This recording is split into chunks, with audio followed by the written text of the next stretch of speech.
that's fine, for real.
Hey, Brandon, bro, that's fine, for real.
it's 5 for real.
Hey Brandon, bro, it's 5 for real.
it's 5 for real.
Hey Brandon, bro, it's 5 for real.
it's 5 for real.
Hey Brandon, bro, it's 5 for real.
it's 5 for real.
Hey Brandon, bro, it's 5 for real.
it's five for real.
Hey Brandon, bro, it's five for real.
it's 5 for real.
Hey Brandon, bro, it's 5 for real.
it's 5 for real.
Hey Brandon, bro, it's 5 for real.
it's 5 for real.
Hey Brandon, bro, it's 5 for real.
it's 5 for real.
Hey Brandon, bro, it's 5 for real.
it's 5 for real.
Hey Brandon, bro, it's 5 for real.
that's fine for real.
Hey Brandon, bro, that's fine for real.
it's 5 for real.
Hey Brandon, bro, it's 5 for real.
it's 5 for real.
Hey Brandon, bro, it's 5 for real.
it's 5 for real.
Hey Brandon, bro, it's 5 for real.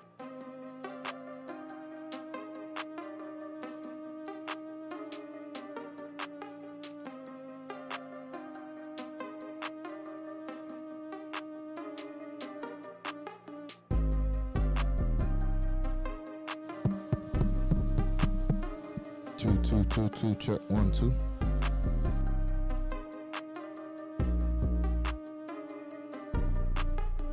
Check 1 2 1 2 2.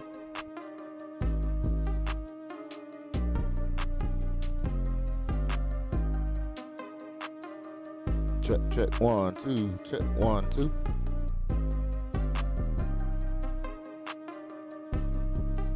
Check 1 2 check 1 2 2.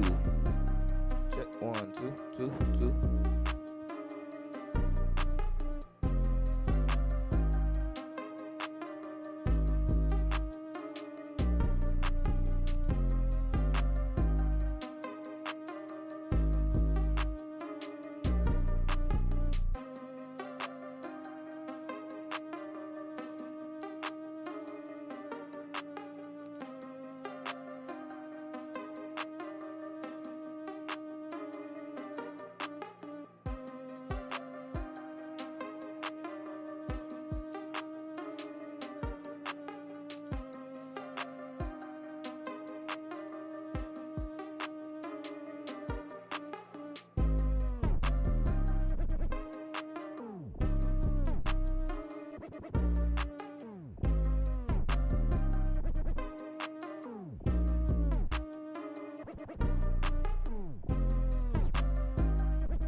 that's fine for real.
5 for real.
Hey Brandon, bro, this 5 for real.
Testing, 1, 2, 3, we good? Alright. Let me testing, 1, 2, 3. Mr. Golf, Preview A&M. What's his name?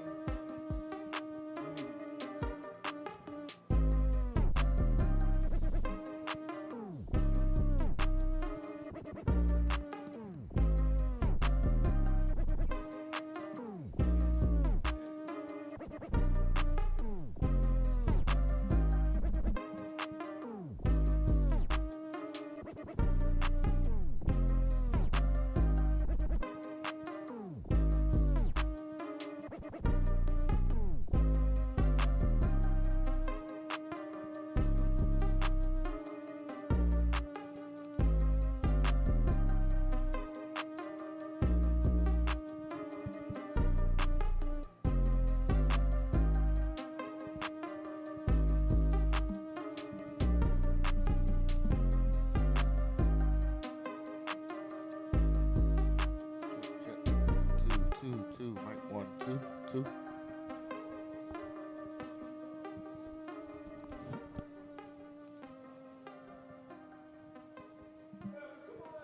Check, check, check, check. 1, 2, 2, 1, 2. Check, check.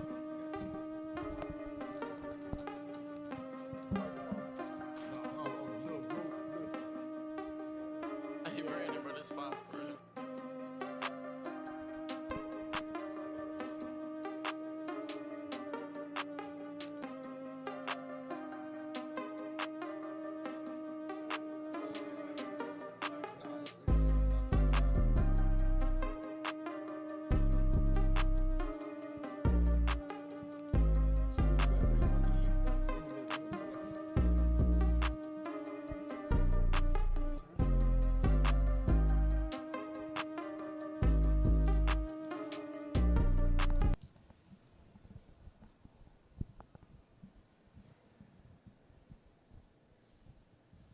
Well, hey, boy, y'all gonna get a turn, huh?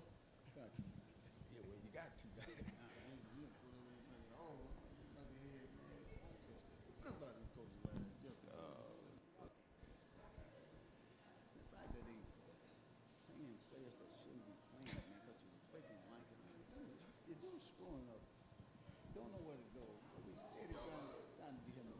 We ready? Ready to start? All right, hey, how you doing? This is Johnny Cole from HBCU Go Coach's Corner. I'm here with Coach Bubba McDowell from Prairie View A&M. And, you know, Coach, we're here at the State Farm Classic. It's behind us is the Cotton Bowl, one of the greatest fields ever. You know, you guys just had the interview earlier, and, you know, we're so glad that you had time to come out and talk with us. You know, Coach, you lost a tough one last week. How do you get back on track for this big game this week? Again, we just got to get back on. Only way we get back on track is go back and you know, correct some things that we screwed up on. And I say screwed up, majorly screwed up. You know, it was one of the worst football halves that I've ever been a part of. You know, just the tackling part alone. So we just got to get back to the fundamentals of teaching things. You know, and again, just making sure that these guys know where to go, know how to line up, and then just go execute the play that was designed. Well, I know, you know, being a coach, former coach myself, it's tough when you lose that tough game right there. And, you know, you fell against Texas Southern. You guys are behind. What are the things that now that you're meeting with your team that you don't talk to them about getting back on the right track? Again, they have to just go out and make sure, understand that, you know, it's not over. It's not over because, you know, it is the West. Anything can happen and has happened. So we just got to go out as coaches, you know, again, make sure that we continue to, you know, uplift these young men again. And we know that they're not out there trying to lose, not out there not trying to do their assignment, you know, but now just how do we get them to do it during the course of the game? That's going to, you know, that they're going to do for 4 quarters of football.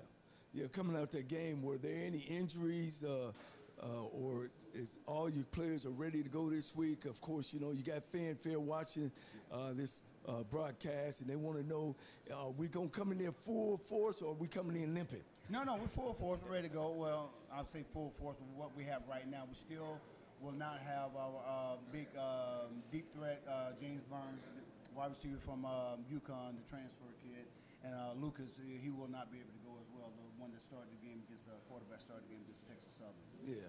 Well, Coach, you know, you're coming to your 3rd year. You know, you've been to this game before. You're undefeated in this game, so we want to let the fans know that. So we can throw the records out with the baby in the bathwater. Oh, okay. Oh, you slipped one. Okay. Okay, well, you're 2-1. 2-1. Yeah, okay. How big is this game for you and for the university, you know, and how you feel about coming into it? Man, I love this atmosphere. Again, one, it's the West. Again, 2, you're going up against you know, a great university, historic university. You know, with the, you know, Grambling, who they are. You know, and these kids got to go out and, you know, understand like this is huge for them. You know, they should want to be able to play in an HBCU game like this. The crowd is going to be big. It's going to be exciting. Now it's just, can we concentrate enough for 4 quarters of football, and go out there and win this game?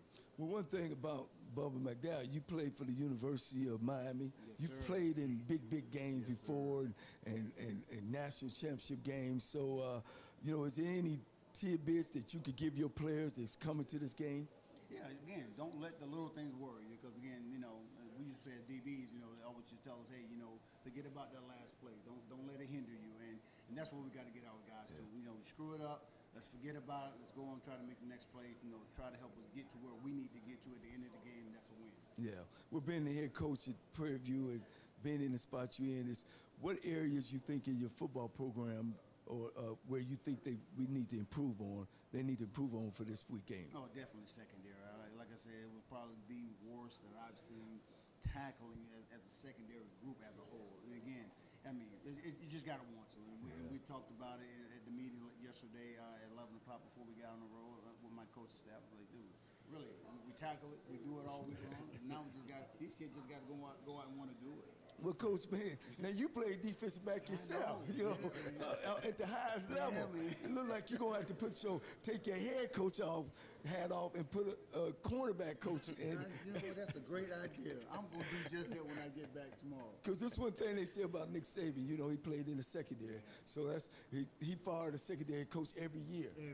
But we don't want you to do that, but Coach, you definitely going to probably have to get out there and show them how to backpedal. And John, it's funny you said it, because that's exactly what I told my safety coach in the meeting yesterday before I got in that truck and headed to Dallas. You know what? I'm going to have to get back there and start doing a lot more teaching myself this year. Yeah, so sometimes as a coach, and being, at your HBCU level, you don't have money to pay great coaches, so you hire a bunch of young coaches that you got to work with. So, and you learn that too as a head coach as well as you go along. But hey, great to have you here. Great that you took the time out.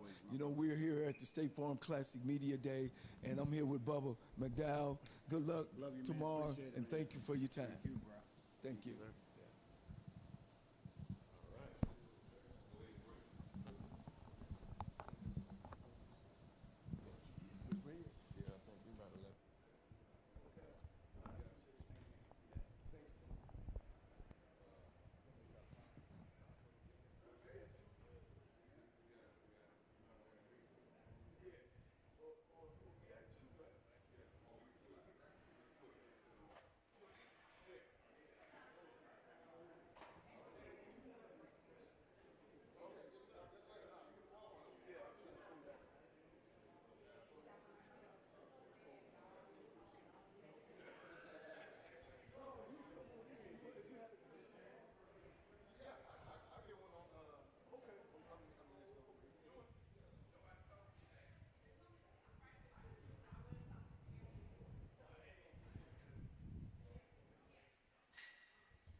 Off tournament Thursday. I got all kind of stuff, so no sense in me going back there and being right back up here Wednesday. Yeah, man, G Bayless and the boys, man. Yeah. I don't even know.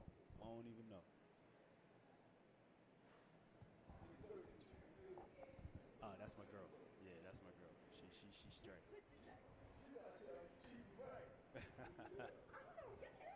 I just said yeah.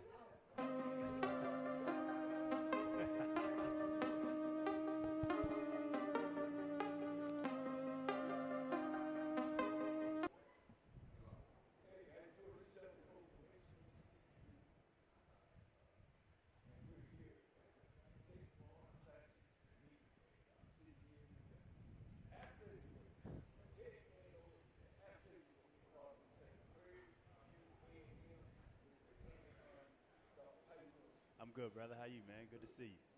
Well, is this your first State Farm Classic? Second. Yep. All right. So you guys came in, lost the first one. How, as a athletic director, how does this game affect budget and the Prairie View A&M athletic department? Yeah, so for us, it's an important game. It's a tradition. 99 years. It's a long time to be playing a series. Got much respect for Grambling. Great program, great historic program. From a budget standpoint, this is a great game for us. We get to stay in state but get a guarantee. 2 weeks ago we got a guarantee, but we had to go all the way up to Michigan State, right? And so it cost a little more money to go to Michigan as opposed to come up to Dallas. So obviously from a financial standpoint, it's great for us, but from a tradition and exposure as far as our university, our football program, it's great. Being able to come to Dallas. Dallas is our second largest alumni base, so coming up here, having all of our fans come on out and support us.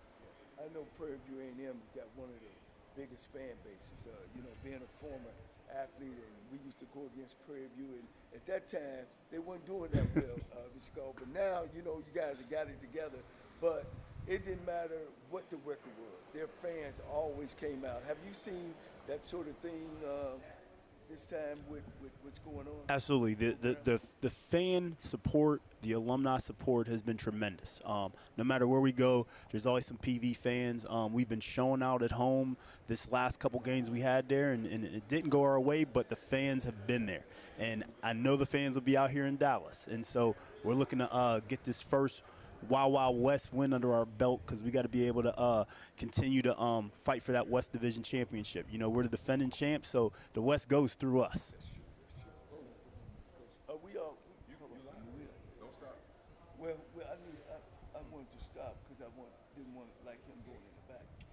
All right, we need to. I'm sorry. That's right. We're gonna go back to time. We just gonna cut that out.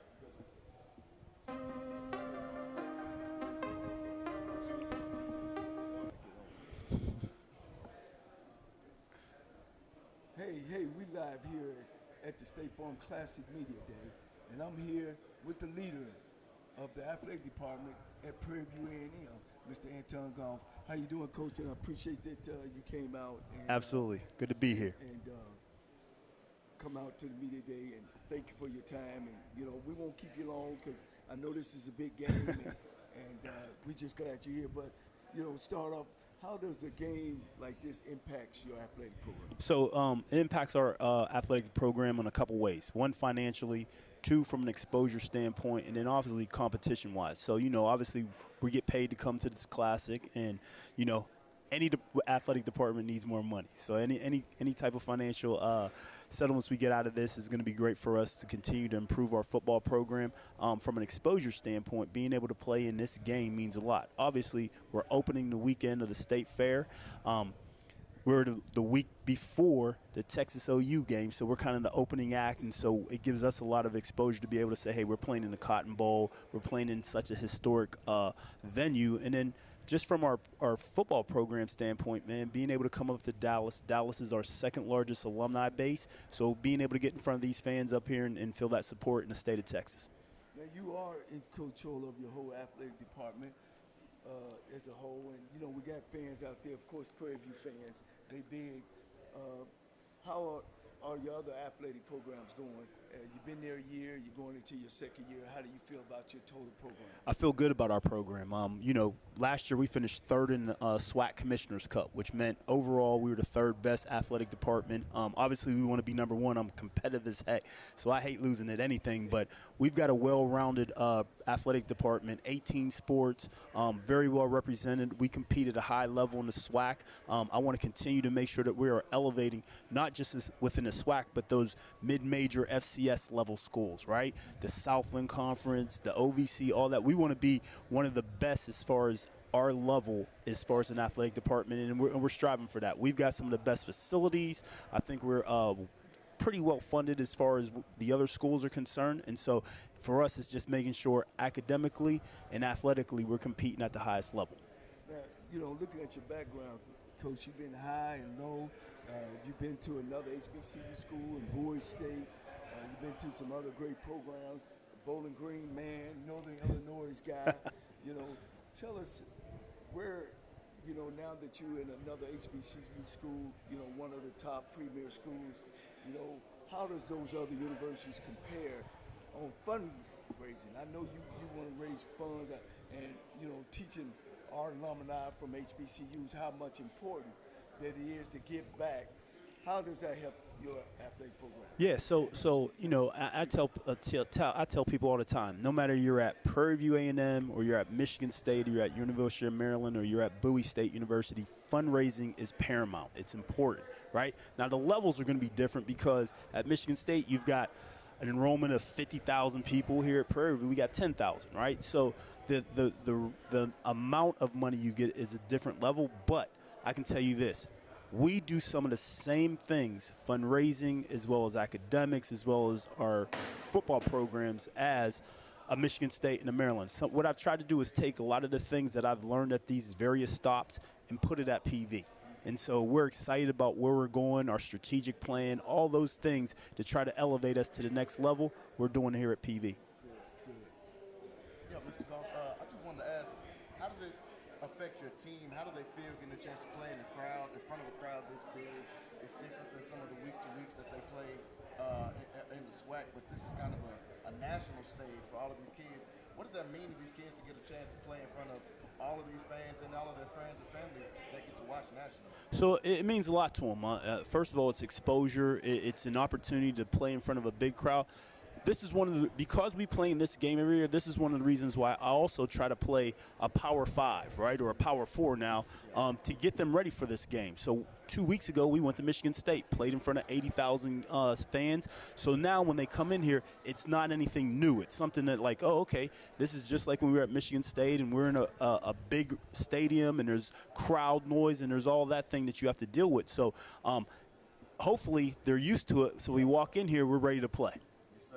Is there any food you're going to try to sneak away? Oh, man, listen, I know that I have to diet for a full year before coming to the state fair, right? I'm going to make sure I get some cotton candy bacon. I'm going to get some fried Oreos. I'm going to get, like Coach said about the turkey legs, wings, man. I'm going to try it all, man, because I'm going to be like, yo, this is my one time a year that I can throw my diet out the window, because at the state fair, they have everything you can imagine fried. I've watched this thing on TV, right, of watching the Discovery Channel and A&E and all that stuff when they talked about the state fair down here, and I was always like, man, is it really that big? And then when I came last year and I had a chance, I was like, nah, it's real, man. So, yeah, I'm ready. Yes, sir. Yes, sir. Yeah, well, you know, hopefully, you know, Prairie View win the football game. You know, I'm neutral. Got you. I hope Got it'll you. be a tie. Okay. You know, because I'm SWAC. Yeah, I understand. And now that I'm you know, in the media, I'm gonna welcome you to say you SWAC. Appreciate that. Appreciate it. You know, we got some old friends together. The No Davis doubt. Family, Yeah. You know, that I actually grew up with and you played with. You know, and, you know, we don't want to hold you long. I know it's a big day. Everybody is talking about the media day is holding us up from practice. Well, that's a good thing about being AD. Yeah, I ain't got to do no practice. Yeah, you tough all the way up to the game. Yeah. You can sit back. There you go. But Coach, we look forward to seeing you and Prairie View down the road. Thank you. You know, definitely we'll do some other things with the other sports, and it looks like Prairie View A&M is in good hands. I appreciate that. Anything if got fans or people that might want to go to Prairie View A&M, is there anything that you want to say to them? Yeah, so first of all, pvamu.edu is our website. pvpanthers.com is our athletic website.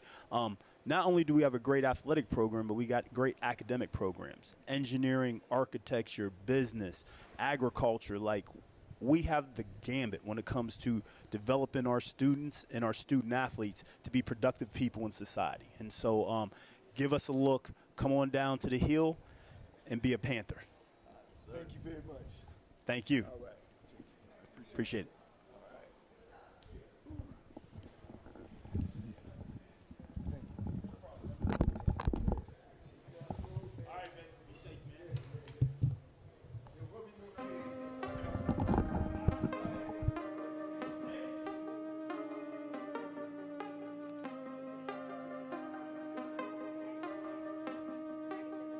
Hey, Brandon, bro, that's 5 for real.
Hey, we here with HBCU Coach's Corner.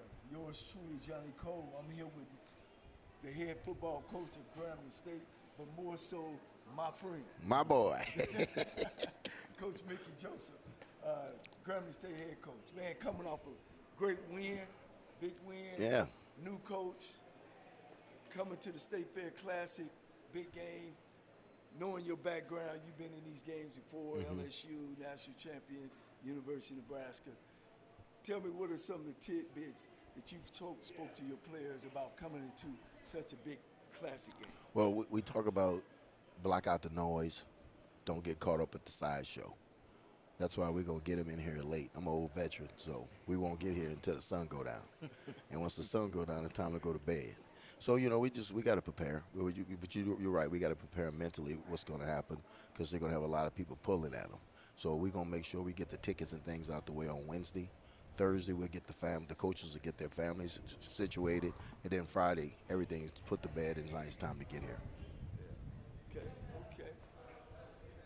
Yeah, Coach, wanted to ask, coming into a game like this, like you said, coming off a 3-game winning streak, what are those preparations you put in during the week to make sure that your team can be successful here? Like you said, a lot of distractions, a lot of different things going on. But what are some of those things you implement for your team so they can come in here and it's all about business, like you said, well, early in the conference? We make sure that we preaching that. We make sure we telling them, hey, this is a business trip. We're not going to be there for a very long time. We're going there to just take care of business. But we're going to keep the same structure that we always have. Like we practiced this morning, Tuesday, Wednesday, Thursday, we'll go out team meeting at 2:30, get them out the building about 6:30. And then, you know, Friday, have your walk. We'll do everything at Grambling on Friday, and then we'll get here later that night.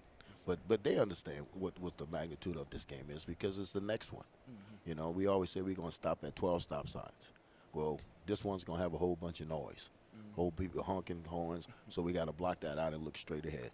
Yes, sir. Yes, sir. Well, you won a big one last week, Coach, you know, against Jackson State. You know, what was kind of some of the things that you seen? And you guys got after them. Yes. Fast, quick, and hurry, and kind of put them away. You know, what was some of the key things that you seen that Jackson probably wasn't doing, or some of the things that you've improved on from your games before? Well, we asked our kids to play 60 minutes and to cut back on the penalties. And we're going to have holding penalties, you know, but the offsides, the illegal procedures, things of that sort, the non-moving penalties, that's what hurt you. So we asked them to cut down on the penalties, play 60 minutes. I think we had 4 penalties for 25 yards. So we played right. And I always talk to my team about having a professional attitude on it. Be a pro. Be a pro out there. Don't be out there just running your trap, running your mouth. Because I learned this, the loudest one in the room is the weakest one in the room. And talking is, I learned this from you. Talking ain't gonna never win this game. You know, you told me that in 1999 when we was playing them same old people, Jackson State, when they was talking, and we lit them up. all day long. All day long. I think one game we beat them, 68, 61. Oh yeah, like that. yeah. But yeah, you learn a lot. You learn a lot by being in this conference. You know, the kids get caught up at the sideshow, but the boys have done a great job of not getting caught up with the sideshow. Well, you you get the #1 quarterback in the conference. You know, everybody voted him as preseason player of the year. How well is he playing, and is he ready to take off from here, bringing in a new offense with Coach Dooley, who's doing a super job, because you guys are putting points up. Where is he at, Crowley, the quarterback, where you want him to be? Well, he understands me, and I had to pull him the Texas A&M Commerce game because he had to see it from the sideline because he wasn't seeing it the way I want him to see it. So we got to protect him a little better. We got to keep him upright, but we want him to stand in that pocket to deliver the ball and not run around. And he's got to do a better job at that. I got to be a better head coach for him. Dooley's got to be a better coordinator with him. Lander's got to be a better quarterback coach. Everybody's got to do a better job with him because the kid's willing to learn and he's willing to play. But we got to do a better job with him of getting him prepared. Now, right now, you got Texas Southern sitting up there with you guys because they beat Prairie View. Prairie View is 0-2.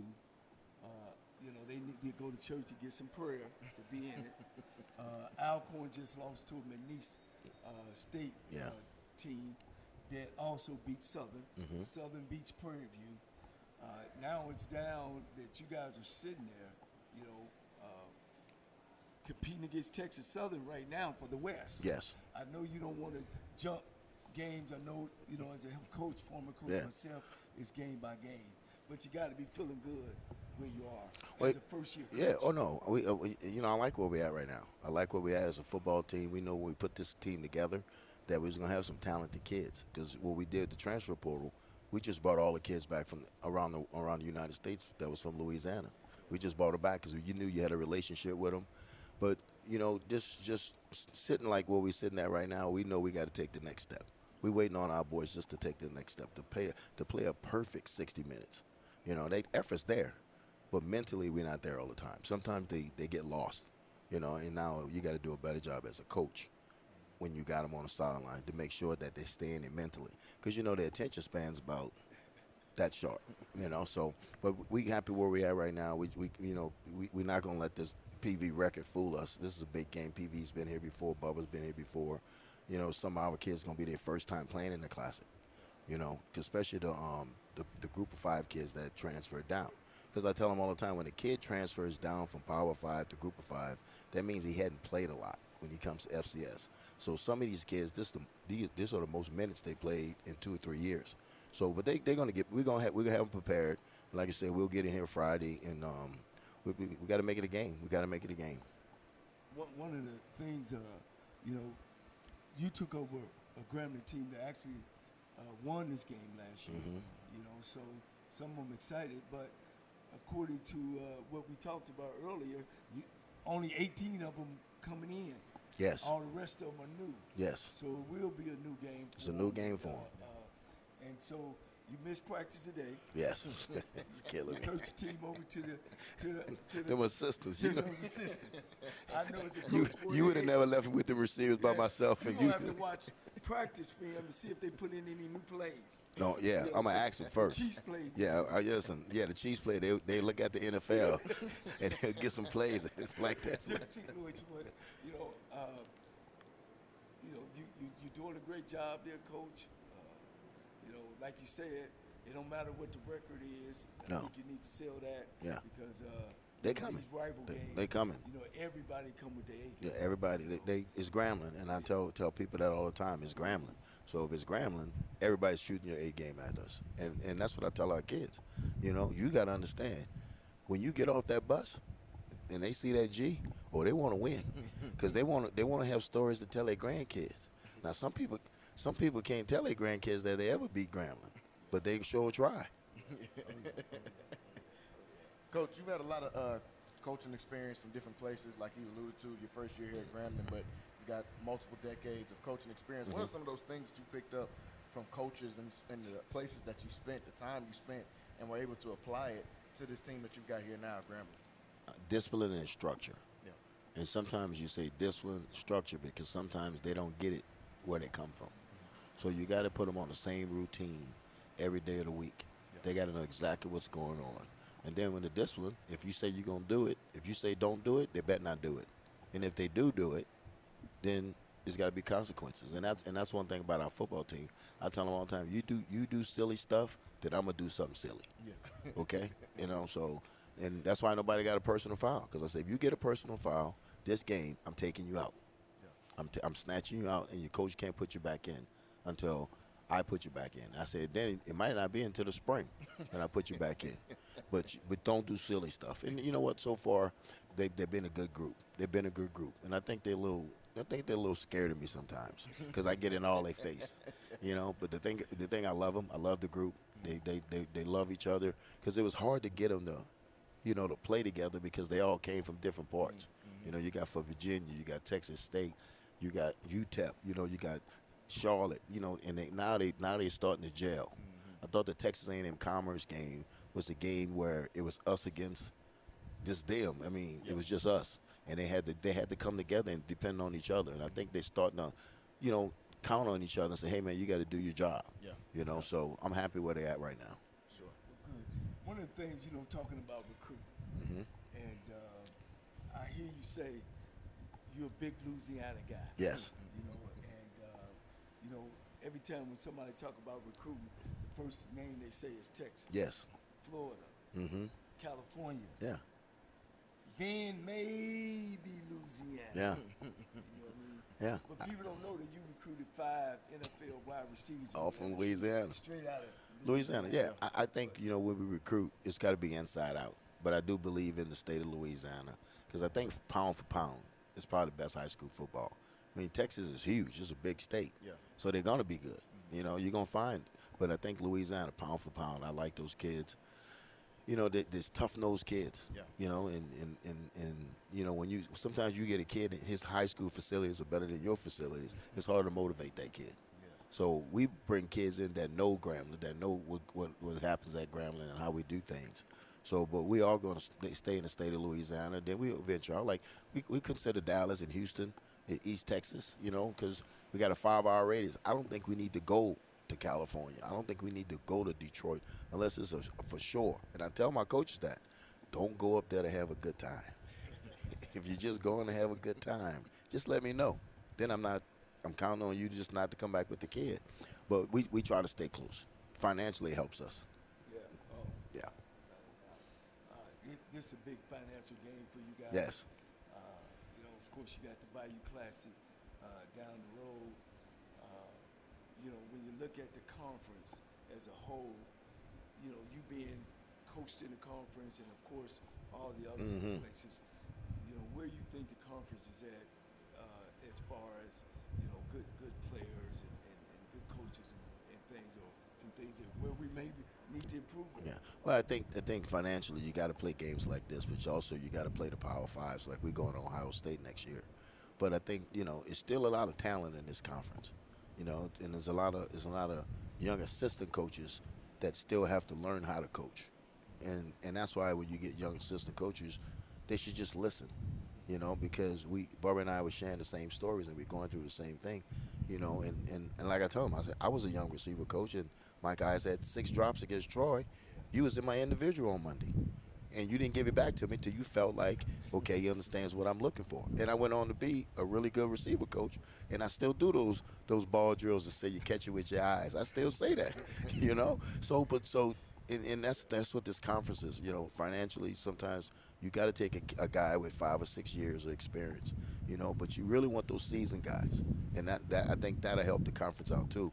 If they start bringing back these seasoned guys like yourself, LC, bring y'all back in.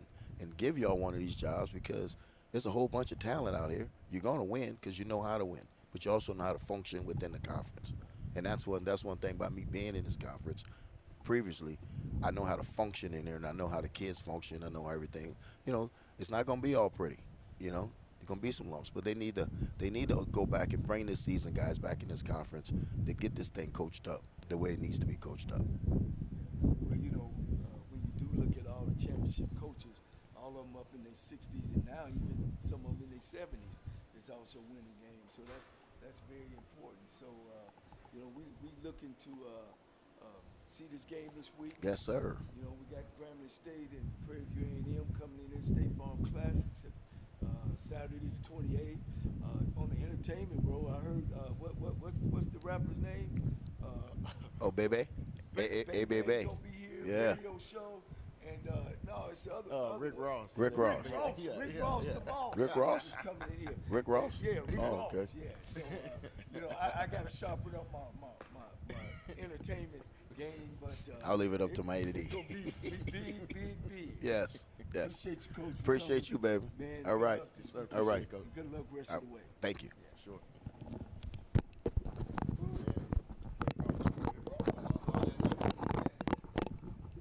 Come on, athletic director, you got 10 minutes?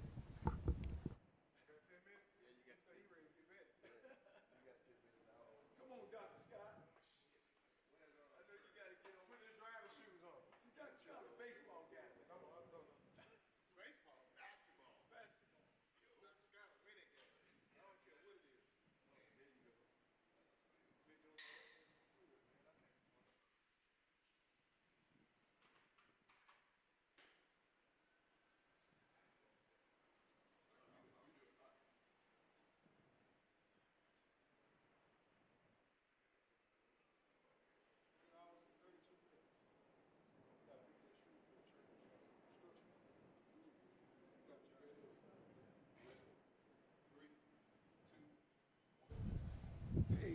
here with HBCU Coaches Corner. Yours truly, Johnny Cole. I'm here with the guy, with the man over Grambling State Athletics. He's over the whole shebang. He's been at this game several times. He's an HBCU man, so I don't even have to say swag. You are truly swag. Thank you. Dr. Scott, big game like this, how does a big game like this help your budget in athletics at Grambling State?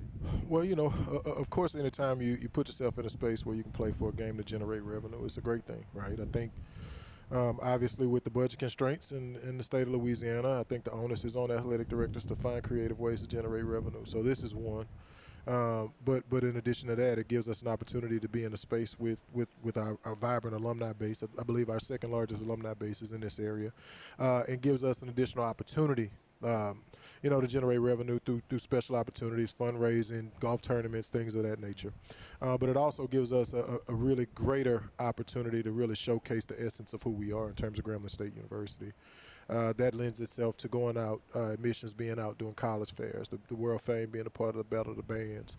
And then the culminating event obviously, is the football game, and it kind of encapsulates it all. Sort of puts the icing on the cake with regard to who we are and what we're about. And so, the entire weekend, obviously, again, the revenue generation piece is substantial, but when you start to talk about all of the ancillary items that could potentially come with it and be leveraged, I think this is a great opportunity to advance Grambling, not just further advance the brand, but the mission of Grambling and who we are and what we seek to achieve. So it should be a great weekend in Dallas. I of course, hope we come out victorious. I'm a little nervous, obviously, coming off a big win and them coming off a heartbreaking loss. I know how this game is, how things go. Any given day, any given Saturday in college athletics and college sports and college football, you can be beaten. So hopefully we get home and get our guys level set and get prepared in a way that we can come out and be effective on Saturday afternoon.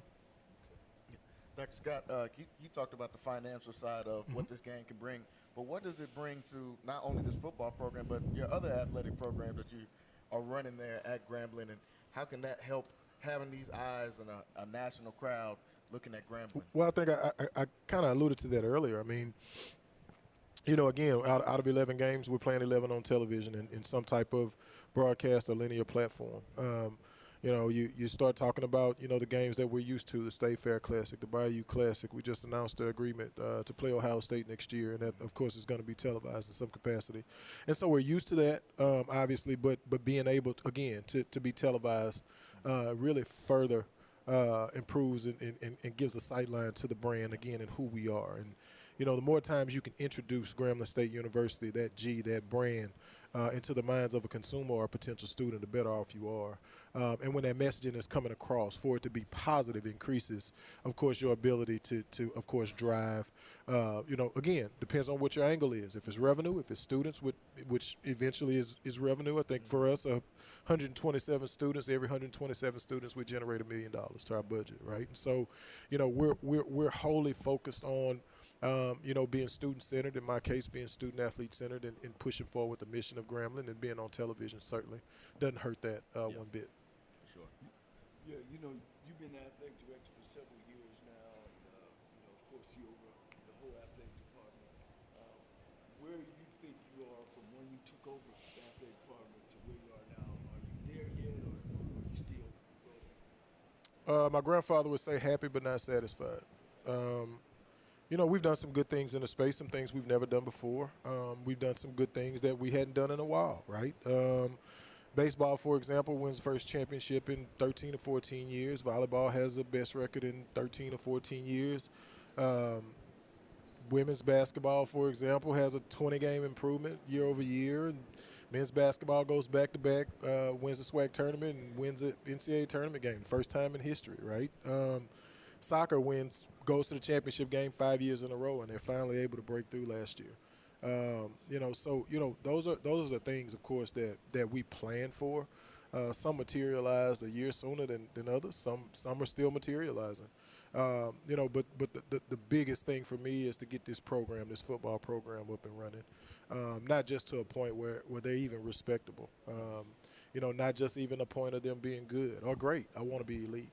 And so, some steps we may have to skip, some steps, we may have to accelerate through. But, I think Coach Joseph is right on track with what the plans are as it relates to really developing elite programming on the football side of things. And so, 4 games in, I'm happy. I'm not satisfied. I am very impressed. But I will tell you, I didn't expect anything different. That's Mickey Joseph over there, right? You can't name any facet of football that he's not been a part of, whether that be high school, whether that be HBCU, whether that be NAIA, whether that be high-level Power 4 football. In terms of coaching and playing, whether that be an NFL player. He's got a few of them. Jamar, he was on the phone with Jamar Chase this morning on the way here. And, there's not been any facet of football when you say the Joseph boys, the Joseph brothers, whoever they may be, whether that's Mickey or any of his brothers, they really understand, the game of football from a playing standpoint. But in terms of their ability to really examine the game from an X and O standpoint, people need to pay more attention to them. Especially, and I talk about Mickey, but even Vance, for example. Vance is a defensive coordinator for the Denver Broncos. He's been a head coach before at the NFL level. And if he doesn't get another shot, I'm really going to be disappointed because, again, that family knows more football, or forgot more football, rather, than I ever know. Yeah, Coach, I know you got to get out of here. Got to get back to the Grambling campus. Coach Joseph was saying. Yeah, the grind don't stop. But again, that just speaks to the hunger and the drive. He and I both, like, we're pushing our SID. Like, bro, can you finish these passes? Like, I'm getting ready for the weekend. He's getting ready for the weekend. Like, we're totally aligned about the urgency of being great and about the work that goes with it. And so, Curtis, we're probably getting on Curtis's nerves, but we're locked into what has to happen to get our team prepared and our athletic department prepared to put on a good show on Saturday. We got a lot of HBCU graduates watching the show. Absolutely. A lot of Grambling Knights watch the show. We last night we was with North Carolina A&T and they blew our phone up. Because they left black college football and joined another. Yeah, but they got it handed to them this weekend. Yeah. Trey Oliver's a good friend of mine. He's one of my defensive coordinators at my last stop. Yes, that's bro, and he gave it to him pretty good. Yeah. Good Lord. So I say all that to say, why choose Grambling State University? Your last words. Just tell them, why would they choose Grambling State University? You really want to answer to that? Just make sure. You know what? Again, if you know me, I'm always using a bunch of trite cliches from my grandparents. I was raised around old folks, and my grandmother would say, "You never answer a question with a question." But I'm going to debunk that. Why not Grambling? Again, when you start talking about, we can talk about sports all day. We can talk about the basketball championships. We can talk about winning baseball. We can talk about soccer. We could double down on softball and them being the media darlings and playing for a championship. Not last year, but the year before that. We can talk about baseball breaking through and winning a championship. But guess what? You can also talk about being the first and only institution with a digital library, the first and only institution in the state of Louisiana with cloud computing, right? With cybersecurity programming. You start talking about things outside of athletics and even academia. We've got a national championship cheerleading program. We've got the world-famed Tiger Marching Band. We've got the world-renowned Orchesis Dance Company. Why not Grambling? And that is the simplest answer that I can give. Because we walk around and are so consumed with greatness and being great on a day-to-day basis, because that's what surrounds us on a day-to-day basis. Well, you heard it from the man, Dr. Scott, Grambling State University Tigers, legendary. Of course, everybody know the legendary Eddie Robinson. Come this game, September 28th, you'll see Grambling State take on Prairie View A&M at the State Farm Classic. Thank you, Coach. All right, thank you. Appreciate you. Thank you for your time. Yes, sir. Appreciate it.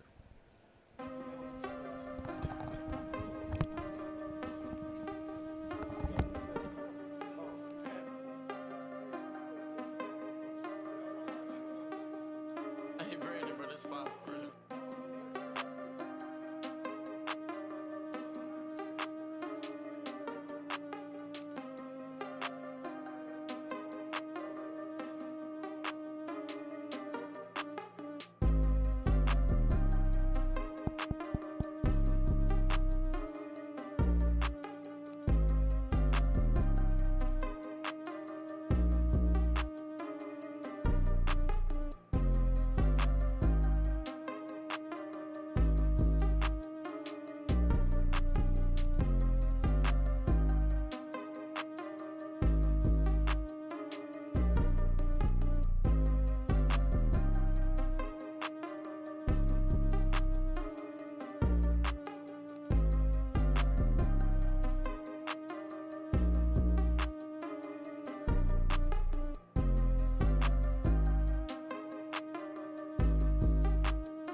it's 5 for real.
Vanguard Marketing Corporation distributor. This is a cow whose milk became everyone's favorite cheese at the craft fair. But cheese only lasts so long. The impression a small business makes needs to last much longer. And now Vistaprint is offering free shipping on all business cards in any quantity. Choose from hundreds of fresh designs tailored to your type of company. Or upload your own. The choice is yours. The time is now. For a limited time only, get free shipping on all business cards in any quantity with promo code 5454. That's promo code 5454 at Vistaprint.com. Vistaprint. Own the now. Say, for the ones who get it done, Grainger is offering high-quality supplies and solutions for every single industry, as well as access to product specialists who have the knowledge and the experience to answer your toughest questions. Plus, their commitment to being your safety partner can help you keep your facility safe and your people even safer. So, call, click, Grainger.com, or just stop on by. Grainger.com. The IRS, the world's most aggressive collection agency. They can seize your property, bank account, and garnish your wages. They cause sleepless nights for millions of Americans. Don't be one of them. If you owe $10,000 or more to the IRS or state, get protected today. Call 800-312-9970. Coast One Tax Group, protecting your bank, home, and your sleep since 2008. With hundreds of 5-star reviews and an A+ on the Better Business Bureau. Call Coast One Tax Group, 800-312-9970. Stanley from New York owed $93,000. The IRS placed a levy on his bank account. Coast One released the levy and settled with the IRS for $2,000. Mark in Michigan owed $225,000. After Coast One stepped in, Mark walked away paying less than $1,500. Call Coast One now. A 10-minute call can save you up to 93% on your back taxes. Get your fresh start today. That's 800-312-9970. My dad, he's a double amputee, and he's one of my favorite people in the world. To me, a hero is someone who fights for our country and freedom.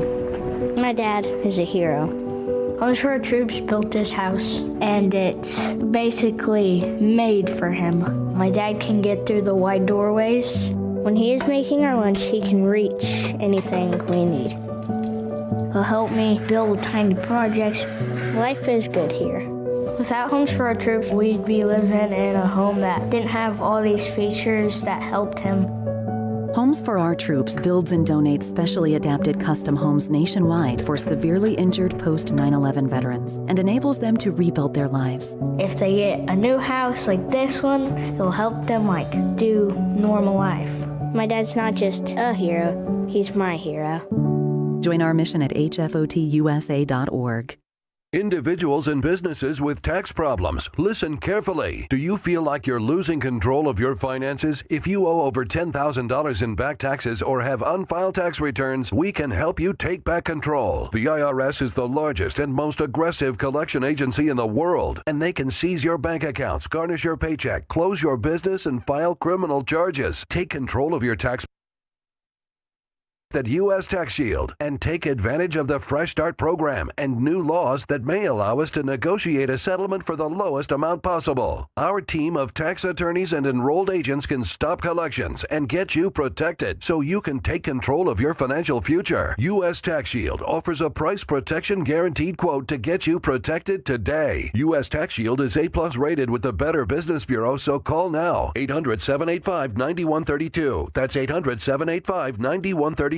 U.S. Tax Shield, 800-785-9132.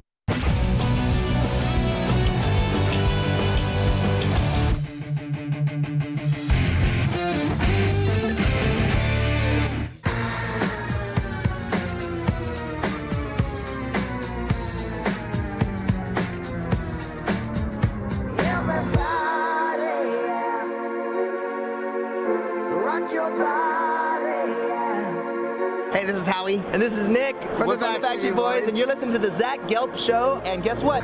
Zach is back. All right. He's live. He's nationwide. This is the Zach Gelb Show. Oh, my God. We're back again. It's time to answer Ask the Pros question of the day. It's brought to you by O'Reilly Auto Parts. Bella B in Calgary says, Hi, Zach. Would you rather have the ability to see the future or change the past? You can submit a question by tweeting at INF Sports or at Zach Gelb using the hashtag AskThePros. Think O'Reilly Auto Parts for all your car care needs. Get guaranteed low prices and excellent customer service from the professional parts people at O'Reilly Auto Parts. O'Reilly Auto Parts. I know my answer to this question still. But what's your answer? Would you rather have the ability to see the future or change the past? See the future. Really? Yes. I think seeing the future, though, is more difficult. Because here's why. Like, if you're seeing the future, for example, like, let's say, Stu, I tell you, let's do this in a positive way. You're going to win $100,000 gambling. Do you know exactly when you're going to win that $100,000 gambling? Or do you just know that it's going to happen? Because if you don't know the exact date, in a weird way, it could actually be stressful to try to figure out when is something going to happen? And that's in a positive way. What happens if something you get told that you see in the future and it ends up being like catastrophic and a disaster? I wouldn't want that burden on my shoulders. I don't like that. Right? Yeah. But that's your answer. Like, they could tell me, hey, Zach, genie comes down or whatever. You know, you're done in this world in 10 days.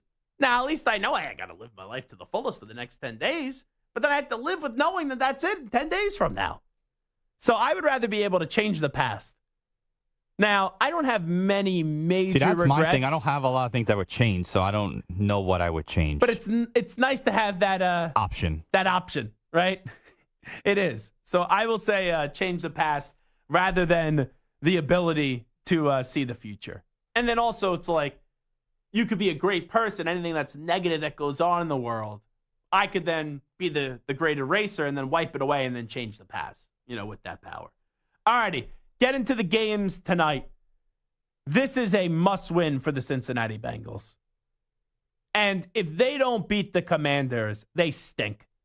I know this team starts off slow all the time, and they've been able to get through it. You cannot lose to the Commanders tonight. This cannot be. I know the Commanders are 1-1 on the season. They played the Giants, which was their lone victory.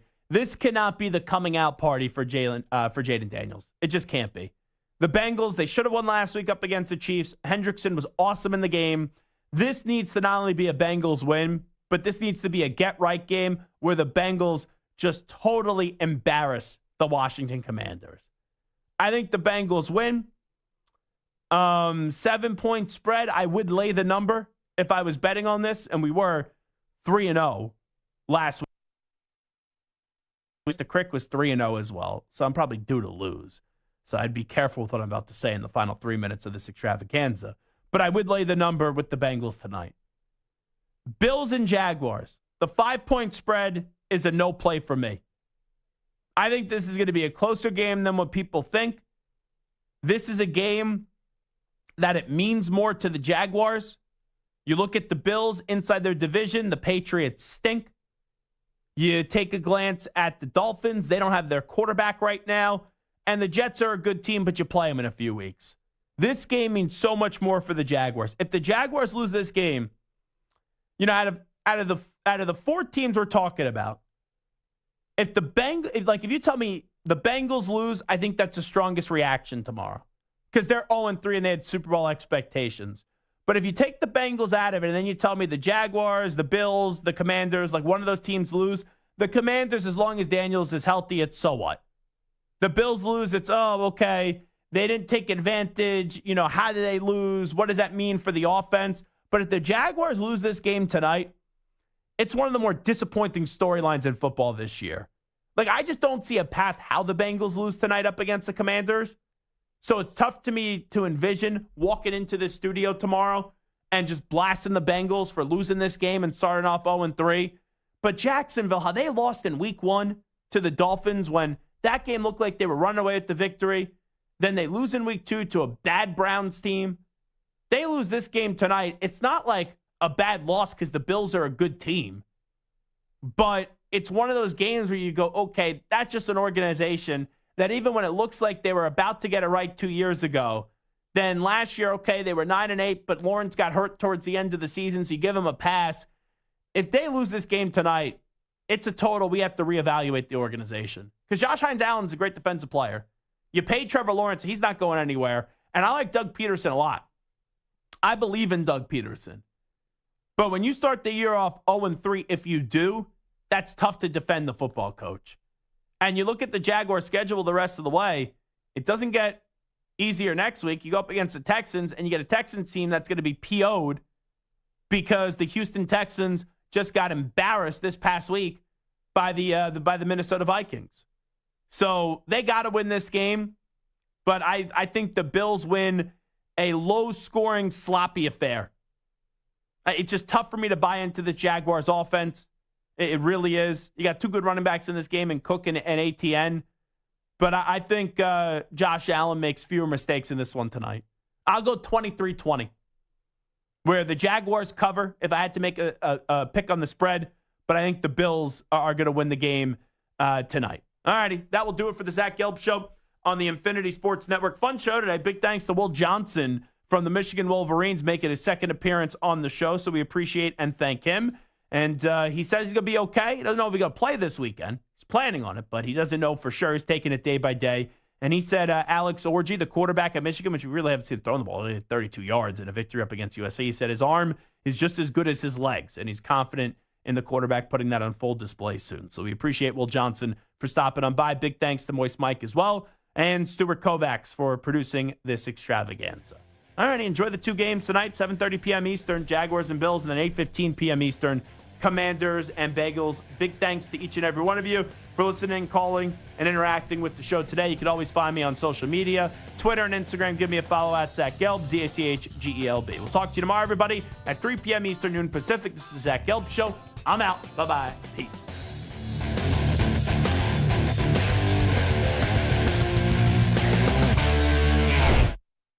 Clones, listen up. Not all beef jerky is the same. In fact, there are major differences in quality from one brand to the next. Old Trapper is a better way to snack, chock full of good protein to satisfy your manliest hunger cravings. Every bite is better for you and higher in essential protein than chips, sugar-filled energy bars, and candy. Old Trapper in the Clearview bag is the world's finest jerky, made with only the best ingredients. So ask for Old Trapper by name because no other jerky compares. Old Trapper, what's your beef? Say, for the ones who get it done, Grainger is offering high-quality supplies and solutions for every single industry, as well as access to product specialists who have the knowledge and the experience to answer your toughest questions. Plus, their commitment to being your safety partner can help you keep your facility safe and your people even safer. So, call, click, Grainger.com, or just stop on by. Grainger.com.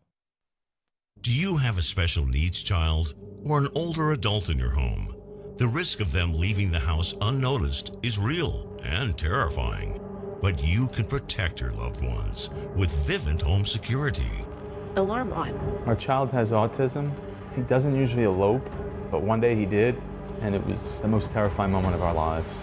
If I didn't have a home security system, I would have realized way too late he's gone. Right now, Vivint is offering a free doorbell camera with any new plan, plus free installation and low monthly monitoring plans. Smart locks, lights, cameras, and more make Vivint Home Security the smartest way to protect your family and prevent a tragedy. Vivint is the #1 smart home service provider in the U.S. Protection is just a phone call away. Call 800-953-6693. That's 800-953-6693. Monthly service agreement required for free installation.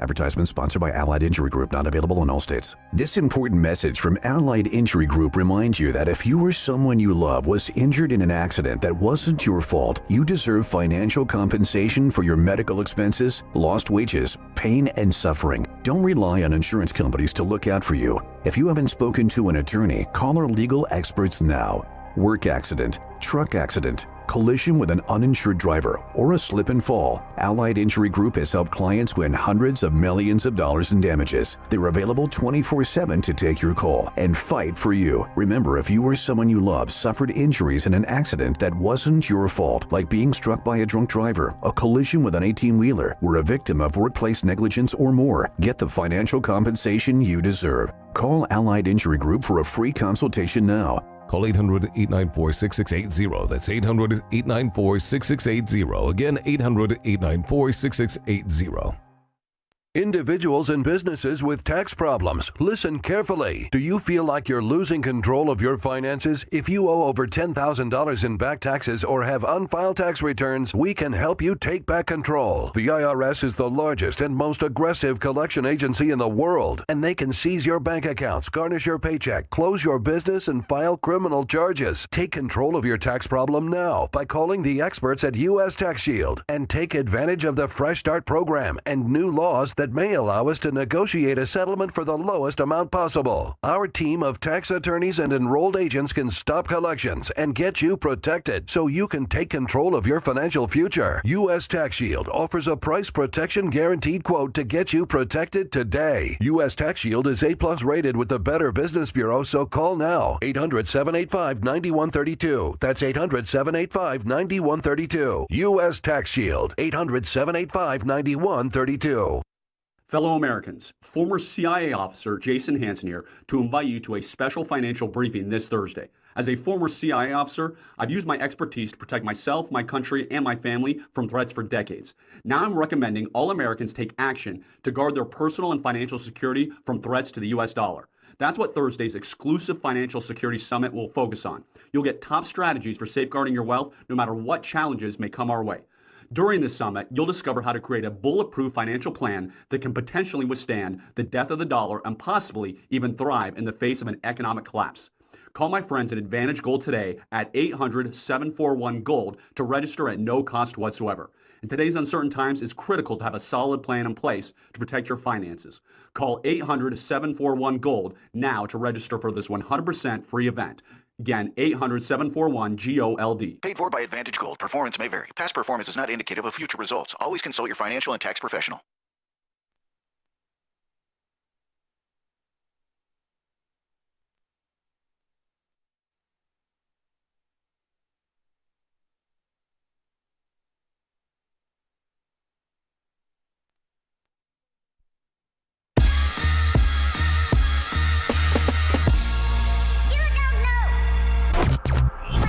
You're listening to the JR Sport Brief. It is the JR Sport Brief Show here with you on the Infinity Sports Network, coast to coast. I'm coming to you live from Atlanta, Georgia. Much love and many thanks to everybody tuned in and locked in all over North America. Happy Monday. Hope you had yourself a wonderful weekend. This is when I get started every single weekday at 6 p.m. Eastern, 3 Pacific. I might be in Atlanta, Georgia, but thank you oh so much to our super producer and host, Ryan Hickey, holding it down for us in New York City. We got a lot to look at that took place over the weekend.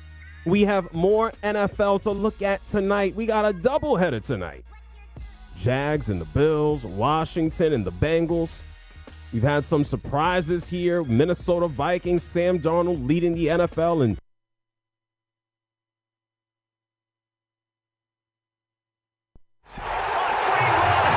It's Syntex Sports Network and Infinity Sports. Catch all your in-depth sports analysis with the best. The hottest sports show in the evening is Syntex Primetime, hosted by Jalen Gillis. Act like y'all. Weekdays 5 to 7. This is the Central Texas #1 leader in sports. Syntex Sports Network. That's right, sports fans. We can talk about sports. And Infinity Sports. Central Texas home for sports. It's Syntex Sports Network and Infinity Sports. KWBT-FM, HD2 Waco, Temple, Killeen, Fort Cavazos. The new leader in sports in Central Texas is Syntex Sports Network and Infinity Sports.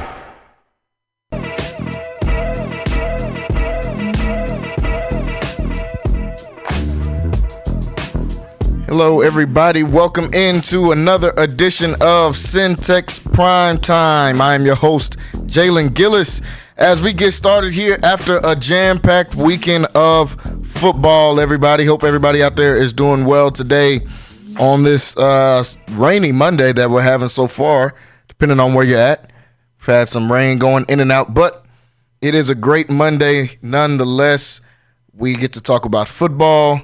And like I said, the just bizarre weekend of football that we saw this last week. Folks, want to thank everybody for tuning in with us. Make sure you guys go on to YouTube. Check us out, Syntex Sports TV on YouTube. And also the app, Syntex Sports One. Or you can go to syntexsports1.com if you don't want to download the app. Like I said today, folks, we got a jam-packed show. We have got a lot to talk about. A lot of different things took place. And we're going to talk about on here today with the fellas. I got Quay on here with me today, and also I have Kyrell on here with me as well. Kyrell, what's going on, bro? What's up, man? What's up, man? Hey. Rough weekend, but we move. Hey, another tough weekend, but I can't even talk noise with y'all this time. My team got whooped yesterday. Quay, what's going on? What's up, fellas, man? It'll be a lot of tough weekends for you, man. But, we good. We had a bad weekend, too, but I seen a lot from my team that I needed to see, so, yeah, we good. Man, everybody's team lost. What's going on? We got to fix something. We all rooting for 3 different teams, and somehow then none of our teams come out successful on Sunday. But it was just that type of weekend in football, not only NFL football, but college football as well. But we'll start with the NFL. We'll talk a little bit of college in hour number 2, and we'll also preview the games for tonight in hour number 2 as we got a doubleheader coming on tonight with NFL football. So still a lot of football to be played. We get to see 4 teams playing tonight, and we saw the rest play on Sunday. So we know what game we got to start with. Another game that everybody was watching in the Dallas Cowboys. Man, they took on the Baltimore Ravens. Not the same outcome as last week with the New Orleans Saints, but nonetheless, still were unable to get the win in that game. 28-25 is the final score in that game. Baltimore comes out with the win on the road in Jerry World. Lamar Jackson goes 12 for 15, 182 yards, 1 touchdown. Dak Prescott goes 28 for 51. That's crazy. I didn't even know he threw the ball that many times. 28 for 51, 379 yards. 2 touchdowns in a loss.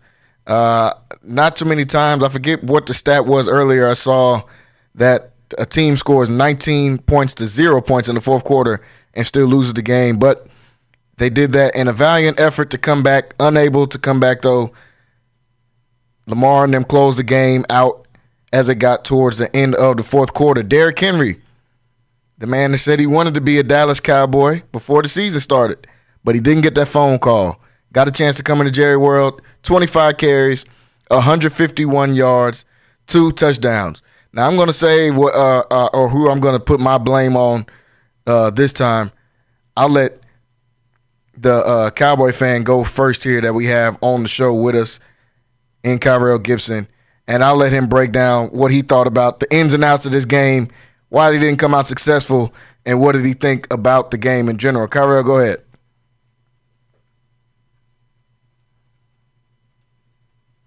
It's the same thing, man. We've been fooled and bamboozled by the Jones family into thinking that they addressed the problem that we had last year, or pretty much every year when we in the playoffs, or when we played a good, and especially last year, we played a good team. James Cook, Aaron Jones, 2024, Alvin Kamara, and so now we're here. We're looking at these nose tackles, right? That are getting pushed off the line, man. Like not getting off the blocks, anything at all. So I don't know. Like like players are getting held, like Micah or whatever, but I don't know how much. I saw 2 holding calls that was missed, but it doesn't explain the rest of the game. Like I don't understand why these dudes it just seem like they just lost all physicality over these last 4 games. That 80-yard bomb, not bomb, but the 80-yard run by Nelson Aguilar, where Caden Carson just comes up and just tries to play 2-hand touch. And that kind of stuff should get you benched. Zay Flowers wide open, right? This dude must have he made Donald Wilson spin around so bad in the end zone, man. Like, what do? You have to start pulling dudes. You got to start pulling these guys and sitting them down. They've been starters for years. They might have, I don't know, man. I'm looking at DeMarcus Lawrence. I'm looking at Micah. Our front seven is just getting manhandled. Looking at this running game, I don't even really want to talk about the offense because I think the offense is okay. It's just they're running into just an inexperienced O-line, man. Like on pretty much the whole left side outside of Tyler Smith is really young, but Tyler Guyton's getting killed. He's not looking like Joe Alt, I'll tell you that, right? Definitely not. I'll tell you that. Joe Alt is a dog. He's a dog, man. But rookie's gonna get beat. Like, I don't know if you saw, bro, but he got beat by the same move twice in like the span of like 2 drives. Inside move. I don't know if you can hear Brady on there talking about, if you're a tackle, you just can't give up the inside. Get beat around the outside. Don't get beat on the inside. And he did it twice right after saying it. So I don't know if you saw Dak on the ground when Guyton realized, Guyton gave up the second one, but he tried to go help Dak up, man. Dak, get out of my face, dude. And just got up and ran off. Like, I feel you, bro. Like, okay, yeah, you're a rookie, but you can't be making the same mistake twice in one game. And I'm talking about, man, it's a culture problem at this point. Everybody is just soft out there. Like, I hate to just not really have any X's and O's, but it's not X's and O's. These dudes are real live soft. Like, all the nose tackles we picked up. Mozzie Smith isn't what he needs to be. But what's crazy is he's our best nose tackle so far, and he's been garbage. I think he got 3 tackles on the season. They all came last night. Yesterday evening. Linval Joseph, Jordan Phillips. Jordan Phillips was so bad against the New Orleans Saints, man. They told that dude, "Hey, man, you hurt your wrist. You got to go on IR." In the locker room, he said, "Man, my wrist is fine." Yeah, okay. We'll have a seat, sir. IR. They don't even want to have another look at you. That's minimum 4 weeks missed. Bro, no, it's 8 now. It was you can only get the minimum 4 before the season. I'm pretty sure week 1, but I think after that it's week 8. They told that man, "I don't want to see you play football. We don't even want to give you another chance. Go sit down for 8 weeks or 5 more weeks." Yeah, bro, it's bad in Jerry world. Like, this is the worst. Hunter Lipke might be our best back. Hey, he is our best back, actually. You know what I'm saying? So I can't even like, I don't have nothing to say. Dak is who we've been saying he is. He needs the Joe Burrow package. You know what I'm saying? 2 number ones, possibly a Pro Bowl running back to be him. You know what I'm saying? So I don't even want to talk about Dak. Like, Dak is Dak, and I appreciate the effort at the end, but man, this offense just shot themselves in the foot so many times. CD's pouting because he fumbled. And it's like, bro, that's the stuff, man. You missed. Yeah. CD cost us a touchdown last week when we did come to find out that he ran the wrong route. Like, this is training camp, and this is on Jerry. Like, all this stuff is on Jerry. Why do you not get these deals done and have your players in training camp and ready? You couldn't afford Derrick Henry but you gave Dak Prescott a $5 million bonus in March, just cause sorry, negotiations are taking so long. What is that, bro? Like, what you got going on? And we can't afford Derrick Henry. Jay, I got a stat and I'm getting off, man. I was listening to a lot of sources today, man. They said that the advanced analytics came out and we're supposed to be on our running plays. Our estimated yards per play or whatever that should be happening based off the holes of the offense. We supposed to be running like 5. We supposed to be picking up 5 yards a carry. We're picking up 3.3. But the holes are looking like 5 yards a carry according to these little analytic stats. That tells me your running backs are garbage. You signed Zeke. Oh man, we can say what we wanted to about the goal line stuff last year and Tony Pollard getting clotheslined by a corner. Zeke that's great for the goal line, man. But come on, man, Zeke ain't look good last year. That was a charity. Oh yeah, good job, man. He still hurt somebody. He's still catching passes for the New England Patriots. Great, but that was not the answer, man. And I really just want to. What's that man off TikTok, man, to be like pointing this stuff, bro, and he got famous. He just be, see? Yeah, that's what I want to do today, bro. Like, see, look at this, look at all these situations, bro. Because this is what happens, man. Cause and effect. We might lose to the Giants, bro.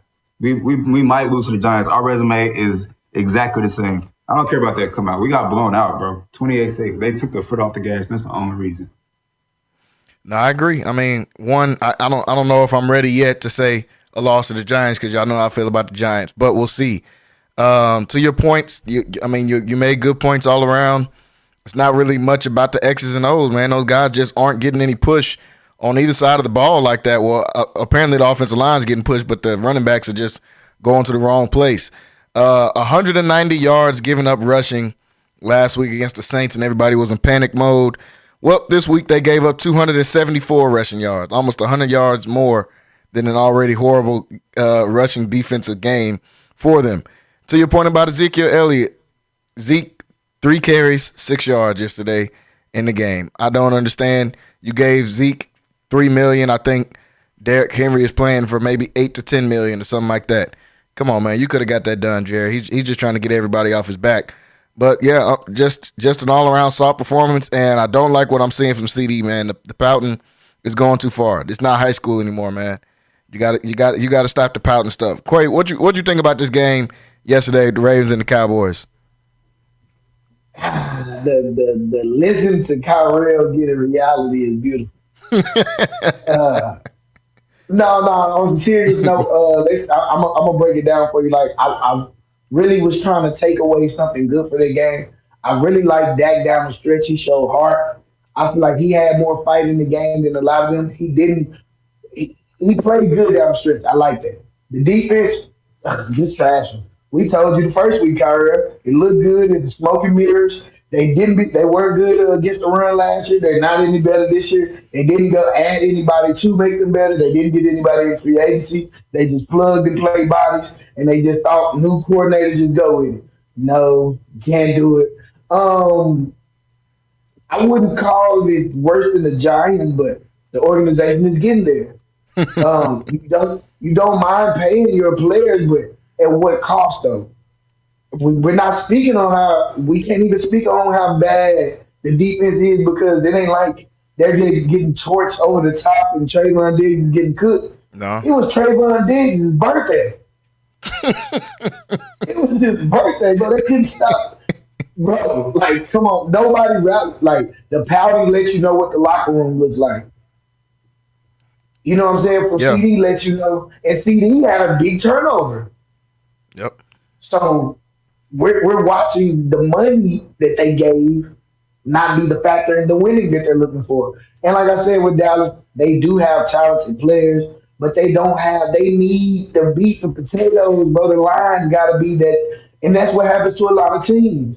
If you can't stop and they have these elite players that they're paying on the other side, what are you going to do? Do I think the Steelers are more talented than the Cowboys as far as the entire roster? No. Mm-mm. Do they play better at football? I believe so.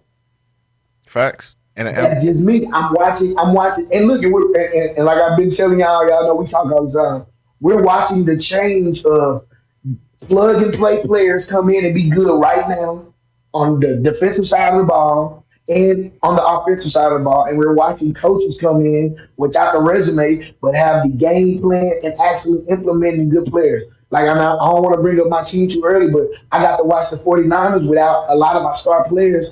And we got to just watch a football game with the quarterbacks that have to figure it out with not as much talent on the field. You get what I'm saying? Yeah.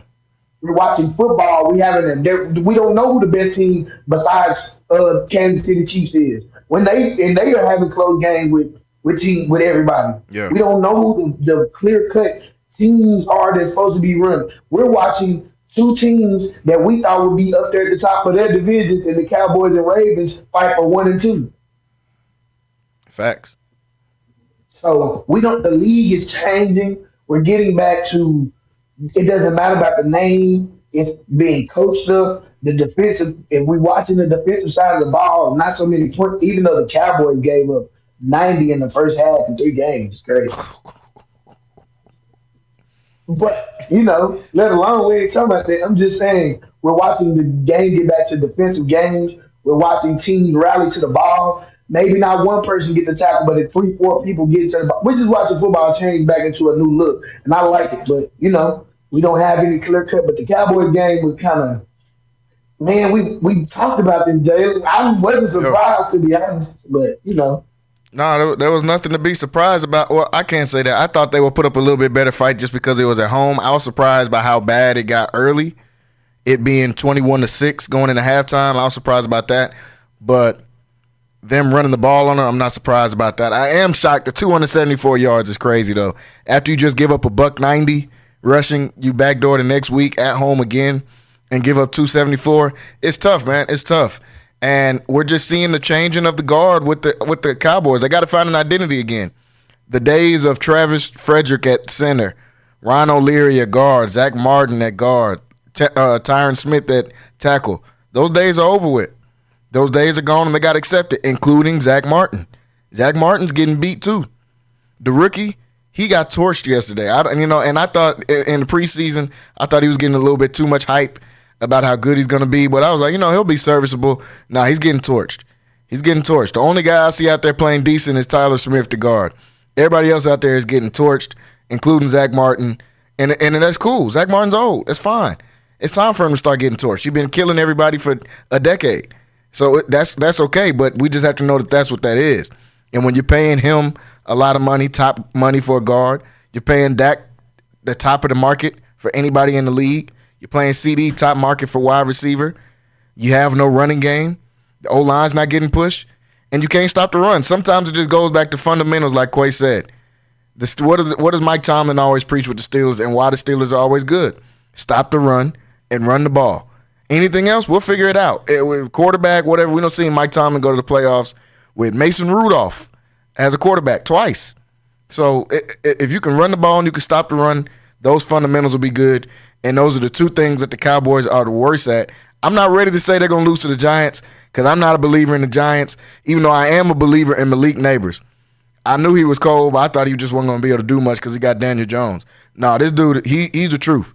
He's the truth. I seen a post earlier today on Twitter that said drafting a receiver from LSU is just like drafting a guard from Kentucky in basketball. It's top notch.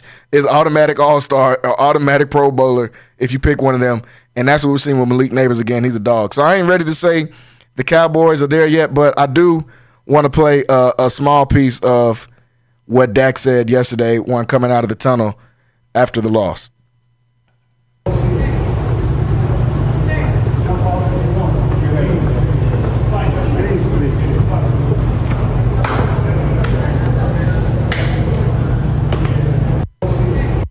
So it was kind of blurry. You couldn't hear that. But he's saying, jump off the bandwagon if you want to. Go ahead and jump off the bandwagon if you want. Dak stuff. Dak's a company man. We're going to come back and we're going to get him. We're going to be back better than ever. It's like, at some point it starts to get irritating hearing that because it's like, dude, I'm not going to go as far as blaming this one on him like I did with the Saints. But you do have blame in this. You do have blame in this. No, the defense isn't stopping anybody from running the ball. Why are y'all kicking field goals? And you're not even kicking good. If they didn't have the best kicker in the league, they would have went into halftime with 0 points. Luckily, they got the best kicker in the league, and this dude is kicking 65-yarders, which is just crazy. And then what was the second one? A 50-something yarder? Like, so if you didn't have the best kicker in the league, you wouldn't have scored any points. Yes, your defense is not stopping anybody, but why aren't you scoring points? What is wrong with the offense? You got to figure that out before you start telling people don't jump off the bandwagon and we're going to do this, we're going to do this. Micah, the podcast got to be canceled. He's not doing anything. He looked like the best dude in the league on week 1 against some backup tackles. Ever since he just went against regular tackles, not even good. I don't even think he's played a good tackle yet. But okay, Ryan Ramczyk is good. But he hasn't just played, the top guys in the league.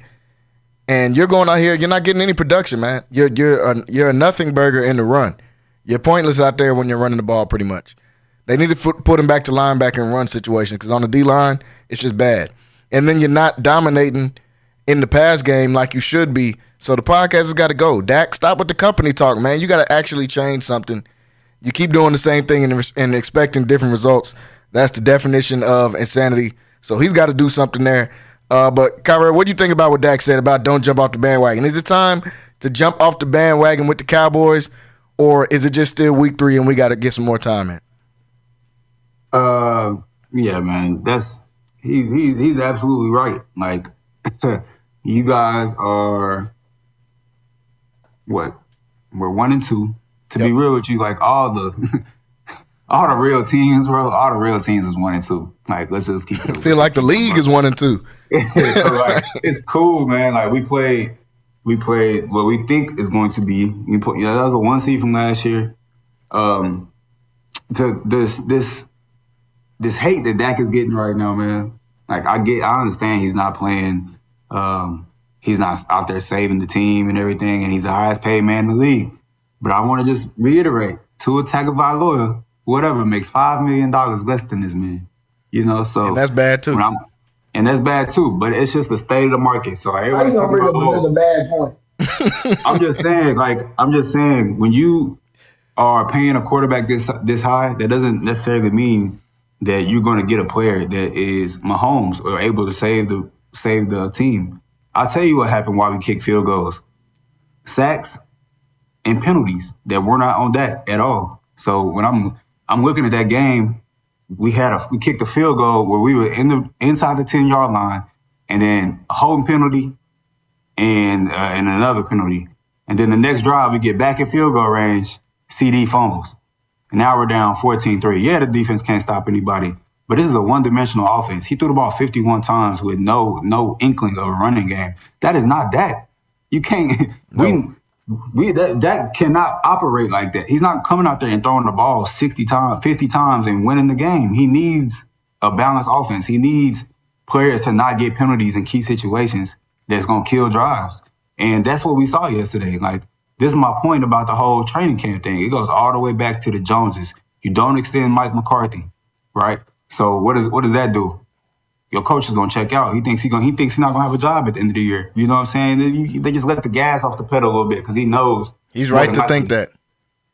And he is right to think that, because that's what's gonna happen. They already talking about old boy from the Saints like he the next coming of your Lord and Savior. So I'm just trying to think about what's the cause of all this. And you look at Dak, you look at the undisciplinedness on the whole team.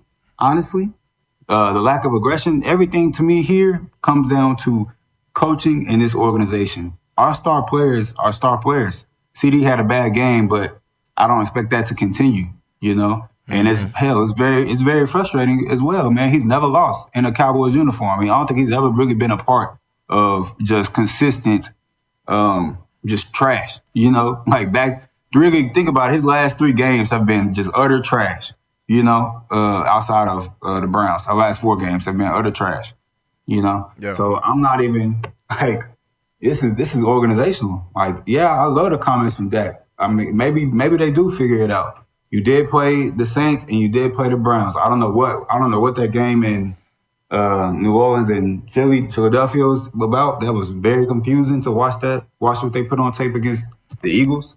But then you backdoor, the Ravens still have a good defense. Like they was up. They pooped that game against the Raiders, but they was up 17-3, 17-6. They just blew the game. Yeah. Dak is cool, man. Like he has to be more accurate. I love that Brady's like grading each throw because that's exactly the difference between him and a player like Aaron Rodgers or Mahomes. That placement. What is your receiver gonna do? Same thing I be talking about when I'm looking at these quarterback prospects, man. Where's the ball ending up, and what was your receiver able to do after he caught the ball? Dak needs to improve on that. You know what I'm saying? So he seems like he's regressing a little bit in his accuracy, but I'm not putting this game on Dak, man. I watched 3 drives get killed by things that had nothing that completely out of his control. He just gotta, man, it's Jerry. Know who you have. You don't have Patrick Mahomes. Why would you tell this dude I'm gonna pay you $60 million, but it's gonna be all on you? No, sir. That is not how it works. That's not how it works in the league anymore. But Jerry's still operating like that. You know, like the only person that's had to do that is Lamar and Patrick Mahomes, and one of them ain't been able to do it. Neither one of them have ever done that. Yes, they have. They both won games without. Lamar came into a great organization. Both of them came in with some both great organizations. What do you mean? Great organizations, but not weapons, Quay. Yeah, he mean weapons. Lamar ain't getting no weapons till they guys say flowers. Travis Kelce, and Lamar ain't won nothing, so he brought up Lamar for nothing. Yeah. That's what I'm saying. One of them's done it and one of them's not. But those are the only players that's been successful without great weapons at their skill positions. Dak has always needed weapons. He's not in that tier. You feel me? We pretty much saying the same thing. It's just I'm just trying to everybody needs to look at Jerry, bro. Like it's Jerry. This whole offseason has been Jerry. This soft culture is Jerry. You hired an old coach, Mike McCarthy, who couldn't even figure it out with Aaron Rodgers, and I'm not acting like I wasn't excited for Mike McCarthy, but you got to remember, I'm leaving Jason Garrett. So, anything I would have took anything, Anything was better than that. But we got to get these old dudes out of here. And the nation is already back at it. They talking about, let's get Bill in here. No, Bill's 70-something. No. Let that man retire. Go get that. It's a Shanahan at James Madison, right? They just beat UNC, blew them out at that. Yeah. James Madison University. I think it might be Junior, Mike Shanahan Jr. or grandson, whatever. I don't care. But he took James Madison and blew out North Carolina, a school twice as big as his. So that's something to look at. But y'all looking at Clint Kubiak, but it's the same. It's the same old, man. You mishandle your coach's contract, he checks out. You keep the number one receiver and your number one quarterback pairing out all offseason because you won't give him the money. Just to give him the money, at that, you ain't even getting no discount. Like, it's not like these contracts coming out like, oh, wow, Jerry really got him over. No, bro. Like, these dudes are still, that got a no trade clause. Like, come on, man. Dude, they getting fleeced. He's making the most money in the league and he got a no trade clause. Y'all are getting fleeced in these negotiations and y'all prolonging them for no reason, and it costs us training camp. And it costs our coach not having a secure contract costs us his focus, which is what you see on the field. Penalties, two-hand touch tackling. Man, it's Jerry. Yeah, I'm agreeing there. One, I'm always going to blame Jerry first before anything else with the Cowboys. Two, I wasn't putting this game on Dak. I was just saying when you're that guy, when you're supposed to be that guy, which I know he's not, but when you're supposed to be that guy, you got to go make some of those plays, bro. Some plays. I ain't even saying you got to win. You can't keep going into halftime, though, losing like this and no offensive production. Yeah, there's penalties. Yeah, there's other things. But we also saw that display of your words, that noodle arm, man. You talk about Jalen Hurts and his noodle arm. Now, we'll get to Jalen Hurts later because I'm sick of him too. But the Dak, you talk about Tua and Jalen Hurts with the noodle arm, you have to put Dak in there now. These last couple games, absolute wet noodle arm, like just super noodle, like outright. It don't matter what out. He's underthrowing people like crazy. Like it's the noodle arm is on full display. Final words about this, Quay, and what Dak said with the do you want to jump off the bandwagon, and do you think it's time to jump off the bandwagon with the Cowboys already? Well, I said it at the beginning of the season. They didn't get any better in the offseason, and you spent more money than every other team. You didn't add it. I had no expectation for the Cowboys. I believe they were way better last year. I believe that was the most talented they had put all together, and they also went out and got a couple free agents. I didn't think this would work. You pay CD. Now he's one of the top paid receivers. He has been the production, giving you the production, but you have no number two. I told Kyrell at the beginning of the season, Brandon Cooks wasn't going to cut him. I told him last year, Jawan Jennings would be the number two there. Hey, he didn't want to say that. Jennings He a said, dog. "No, Jawan Jennings ain't better than no, bro. I'm telling you, you have no other receivers. Your tight end ain't as good as y'all thought. Y'all let Dalton Schultz walk. Y'all missing key pieces. And it's not all on Dak, but he's a part of it. Like Jalen said, the arm is noodle. We talked about Shador, how you said the arm placement. If that's the case, bro, Dak should never play in the NFL. If Shador arm is noodle, Dak doesn't deserve to be in the jersey. I'm just saying, I had no. This is exactly what I would see from the Cowboys. They are going to beat a team randomly, they're going to ask it, and we're going to get hyped up. We're going to see one of their best games again, and they'll do this again. They might win their division still because their division is big. They might win their division, be a wild card team, and lose in the first round again. This is the same formula of the last 5 years. This is the same formula of Dak's whole career. That's why you don't have any playoff wins. I get the worst roster they've had thus far. I don't believe it's going to get any better. So this is what's going on. Yeah, I mean, it's tough. It's tough, man. You know, I'm not ready to just say it's time to jump off the bandwagon. Well, I wasn't on the bandwagon first. Let's start there. I wasn't on the bandwagon with the Cowboys, but I don't think it's time to just say they're going to be like, you know, worse than the Giants. I don't think it's time for that. I don't think they're going to be worse than the Commanders or anything like that. But as far as playoff hopes, yeah, man, you can wrap that up. You're not going to find no deep tackles in the middle of the year like that or any linebackers in the middle of the year like that. So, I mean, we'll just have to wait to see how this goes, man. If what they have to do is go out here and beat the Giants. That's what they have to do. Before they figure out anything else, they need to figure out the ultimate game plan, and they have to go out there and beat the Giants. Daniel Jones cannot outplay Dak in any sort, or the team. A team that has Daniel Jones at the quarterback position cannot outplay a team that has Dak Prescott. It's just as simple as that. They got to go out there and they got to fix that. So we'll see next week. Folks, we're going to take a quick break, and when we come back, we have plenty of more NFL to talk about. We got to talk about the Cowboys getting whooped. Now we got to talk about my team getting whooped in the Texans as they got blown out yesterday by the Vikings. And the Vikings and Steelers are undefeated right now, something that nobody saw coming. So we'll talk about that. We're going to take a quick break, and we'll be right back. You're watching Syntex Primetime on Infinity Sports Radio and on Syntex Sports Network. We'll be right back. Are you looking for something new and unforgettable in Waco? Come to the Blazing Asian, where authentic Cambodian flavors meet creative culinary flair. Voted People's Choice as Waco's #1 Asian restaurant since 2019 by both the Wacoan Magazine and the Waco Tribune Herald. Located inside the popular Union Hall on 8th and Franklin, we're serving up family recipes with a twist. Blazing Asian egg rolls are rolled fresh daily, and their sauces or marinades are made in-house with love. Stop by today. Located inside the popular Union Hall on 8th and Franklin. And for Baylor students, enjoy 10% off with your student ID.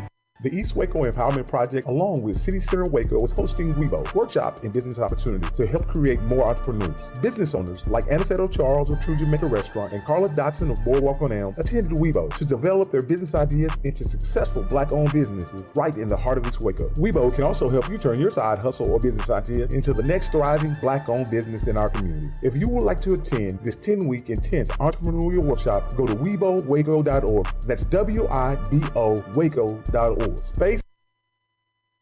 NSJ Event Co., one of the premier event designers in Central Texas and a Syntex Sports Network supporter.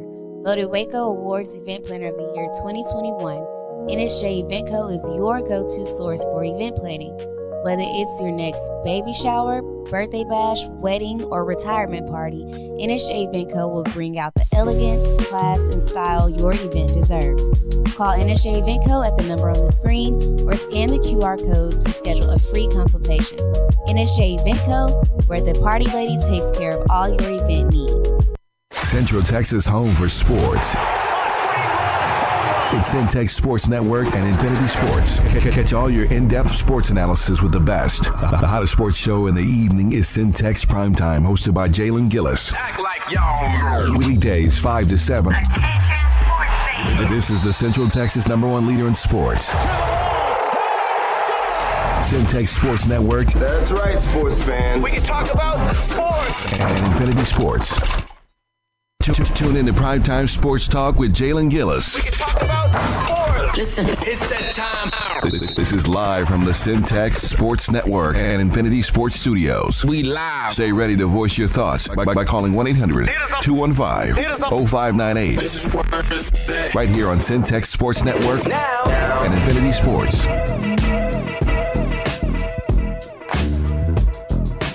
Welcome back in, everybody, to Syntex Prime Time right here on Infinity Sports Radio and Syntex Sports Network. Jalen Gillis still here as we break down the primetime topics in sports, not only in Central Texas, but all around the nation. Right now, we're talking NFL. Just got done talking about the Cowboys and their mishaps against the Baltimore Ravens as they dropped that game. But got to have my fun talking about the Cowboys. Now we got to talk about my team, man. The Houston Texans. We didn't look so hot yesterday. We didn't look good at all, honestly. We took on the Minnesota Vikings. Got beat down 34-7 against the now undefeated Minnesota Vikings. They're 3-0, 2-0 at home. Sam Darnold is looking like the top 5 pick that they picked him to be. Seems like a decade ago now when he was back in New York at the Jets. But right now he's playing amazing football. Kevin O'Connell, a well-respected offensive mind. I thought he was a good coach and a great hire for Minnesota when they got him out of L.A. and he came to the Rams. Well, he torched my team yesterday, along with Aaron Jones, who ran for 102 yards, Justin Jefferson, 6 catches, 81 yards, and a touchdown. Aaron Jones also added another 46 yards, catching with the touchdown as well. C.J. Stroud, 2 turnovers. One of them wasn't his fault. They got tipped at the line. Linebacker made a good play. The second one was his fault. He's thrown 2 picks in this game. I think that might be the first time he's ever thrown 2 picks in a game in the league. I have to look at that. But didn't play great yesterday. This defense for the Minnesota Vikings, we talked about Kevin O'Connell, and he's doing a great job of scheming up their offense, which I knew he was going to be able to do. He got hired after he got Cooper Kupp that Triple Crown out there in L.A. After that, he came here, and with Jettas being healthy, the sky's the limit on what they can do. But this defense, man, we saw it mess up the 49ers last week, and, we might have thought it was a little bit of a fluke. I didn't really think it was a fluke because I talked about Brian Flores as a defensive mind, a brilliant defensive coach. He came out here and did it to my team as well. We couldn't get anything going, and I'm saying we couldn't get anything going on the offensive end. We just could not figure that defense out. The stunts that they were running on the defensive line, the blitz schemes that they were running, they'll bring 8 guys to the line, drop half of them back. They'll bring up safeties on the blitz. Harrison Smith was active. C.J. Stroud got sacked 4 times. We've seen sacks come from multiple different places. Jonathan Gennard, who was home raised at the Houston Texans, spent his last 4 years in the league on the Texans. We drafted him a few years back. He had a revenge game against the Texans. Not a revenge game because he got paid his money going to Minnesota, but we essentially swapped out D-ends. We got Daniil Hunter, and they got Jonathan Gennard. Jonathan Gennard had 3 sacks yesterday. He looked great. But this defense, man, I can't give enough props to Brian Flores. I mean, he's doing an amazing job through the first 3 weeks. He's got to be, if there's some type of coaching MVP on the defensive end, it's definitely got to be him, man. He's been doing a phenomenal job scheming up their defense, and we really just had no answer for him. We had no answer for him, and the Minnesota Vikings are 3-0, and they've beaten at least 2 of the teams they've beaten were good teams with the 49ers and the Texans. 2 teams that expected to be, in the top 4, top 5 teams in the league. And this Minnesota team is performing right now. And we're going to talk about the Steelers right after that because they're 3-0 as well. Another team we didn't think about. But I want to get you guys' opinion, man, on what did y'all think? The Minnesota Vikings are 3-0. Sam Darnold, who was a throwaway, went to the 49ers last year and was a good backup for the 49ers. They wanted to keep him. They just couldn't pay him $10 million to stay there. So he came to the Minnesota Vikings. They even tried to throw him away. And they wanted to start J.J. McCarthy. But Sam Darnold has played great through the first 3 games of the season. Yesterday, 181 yards and 4 touchdowns. I don't know if he's had a 4-touchdown game since he's been in the league. So he's playing great. the Vikings, they're playing great. Carver, what do you think about the Vikings surprising everybody, man, and stomping out my Texans yesterday? Oh man, it's good timing. It was good timing, especially the way my team's playing. But man, yeah, Sam Darnold. You know, we looking at it's just another one of those cases, man. About it shows you the importance of an organization. You know, this is a kid that I've been following ever since his first snap at USC. You know, and all the hype around there as a freshman. You know, when he took the field and everything. So I'm really happy to see him go to an organization that actually work out. Kevin O'Connell's looking like a great offensive mind, but man, what about the revenge tour for Brian Flores though? Like, oh my man, dude, like, yeah, this is what I like to see, man. Like you sue. I don't know if he sued Miami or the league, whichever one it was. Yeah, so you sue the league. Your soft quarterback at the time come out and tell you he didn't like you because you was mean to him, and then you put a defense out on the field that's mean. So like let's give a round of applause to Brian Flores, man, not following or succumbing to all that noise and just misfortune that has been around him these last couple of years. Extremely happy for Sam Darnold and extremely happy for Brian Flores. His coverage, I've been seeing people highlighted this, man, and like this is one of those things that I know it's kind of sound crazy, but me and you, everybody kind of do this on Madden, man. Like we flip those coverage looks, and the way he's describing his coverage looks had me playing Madden yesterday, man. I'm not gonna lie to you, Facts. man, I was like, yeah, like dude is down there like showing a cover 3. And got the box safety bailing into a cover 2 and things like that, bro. I'm just like, like that's all it takes. He cooking, man. Like it's confusing. Every quarterback is confused that plays him. I saw a picture of CJ Stroud on the bench yesterday, man. Like I get it. What you mean the box safety? What you mean the box safety done played the opposite third in the backfield? What you mean he ran across come on. All the pre-snap reads are out the window. They switching the coverage at the snap, or they getting back into their real coverage at the snap.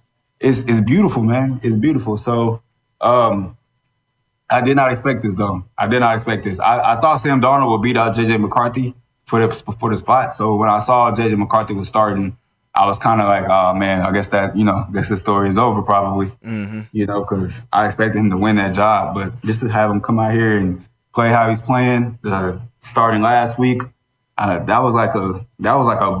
rung a bell around the league, man. That 97-yard touchdown to Justin Jefferson, it just like pretty much everybody's ears perked up because first of all, he put that mug past the logo. Like I haven't seen a ball thrown that long. Like you got to go back to like Cam, man, to like I think about somebody launching it that far.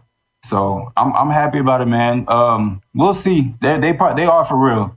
I'm more sure about them than the Saints. I know we got to see another game, but I'm more sure about them than about the Saints or Eagles or any other team in the NFC. I think our two favorites are probably in that division, man. And I know it's gonna sound crazy, but when the other team gets their quarterback back, I expect them to be really good because their defense looks great outside of that first game against Philadelphia. But the Packers and the Vikings, man, they're looking like the two best defenses in the NFC. No, for real. And to your point about the props with Brian Flores, bro, the way he's disguising these coverages, when I seen Harrison Smith, it's one thing to bring your safety down in the box. Cool. A lot of people do that. Dude is at the line to scrimmage. He's next to the DN, and he's bailing to play cover 2. Like, do y'all know how crazy that is? Harrison Smith is what, 35? He is sprinting as hard as he can to jump back. CJ Stroud, like you said yesterday, he looked befuddled on the bench. He had no idea what was going on, and I haven't seen that from CJ Stroud. And he's a young player, but I haven't seen him in too many games where he's just confused. He looked confused yesterday. The exact same confusion that Brock Purdy had a couple of weeks ago, when they played this Vikings. Shout out to Brian Flores, man. Dude is really, really cooking. Quay, you got to see this defense firsthand last week when they played your 49ers, man. What'd you think about the Vikings cooking my Texans yesterday? Um, to be honest, I think it was just a product of coaching again. Like I said, bro, the league is going by storm by getting schemed, and these new coaches and these new defensive coaches are coming in, and they're not letting you. We understand you're a great quarterback, so we're going to make it hard on you. They played a great game.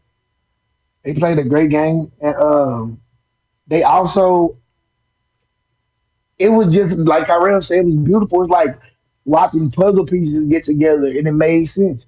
They put they gave they gave the Texans a little dose, slowed them down because the Texans are really talented.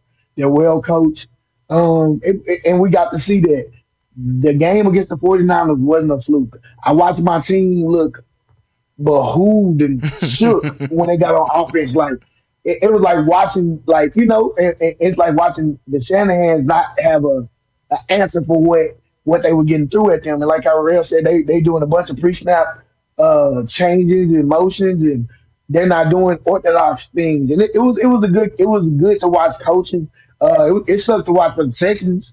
CJ, I know CJ in the film room going crazy because he a student. Facts. He a student, so I know he'll bounce back from that, and I know he'll next time he play the Vikings, he's gonna be revenge because he is a competitor. He ain't loser. He is well. He he really know that he takes the game, and so I think CJ. I think y'all bounce back, but that was just the Vikings just put on a master class, top to bottom. They knew what they were doing. They knew the game plan. They run at the ball. They run around. They know where Justin Jefferson is. He's getting even when you scheme him out the game, you can't. Sam Darnold, man, I feel the type of way because, like I said, we couldn't pay him on the 49ers, but I would much rather have him on my team still, knowing that any injuries could happen. And it just, I'm happy for him. And can we just make a round of applause to bad organizations? Like bad organizations are drafting people and ruining their careers, and they're having to go revive them. This man was the number one pick. Fact. Number 3, I think. I mean, Still. he was the top quarterback. Still, You know what I'm saying? Like, yeah. he came off the board. Like, they're killing careers, and then understanding that it's not just the player. We're watching Bryce Young, and when the last 3 quarterbacks was the problem. You get what I'm saying? And I'm happy for Sam Darnold. I'm happy that he's getting to be on the team, be with a receiver core that understands the scheme, and he's just producing. I'm happy for him. But it was a master class. But I think y'all bounced back. But it was definitely a good the coaching. I just got our coach yesterday.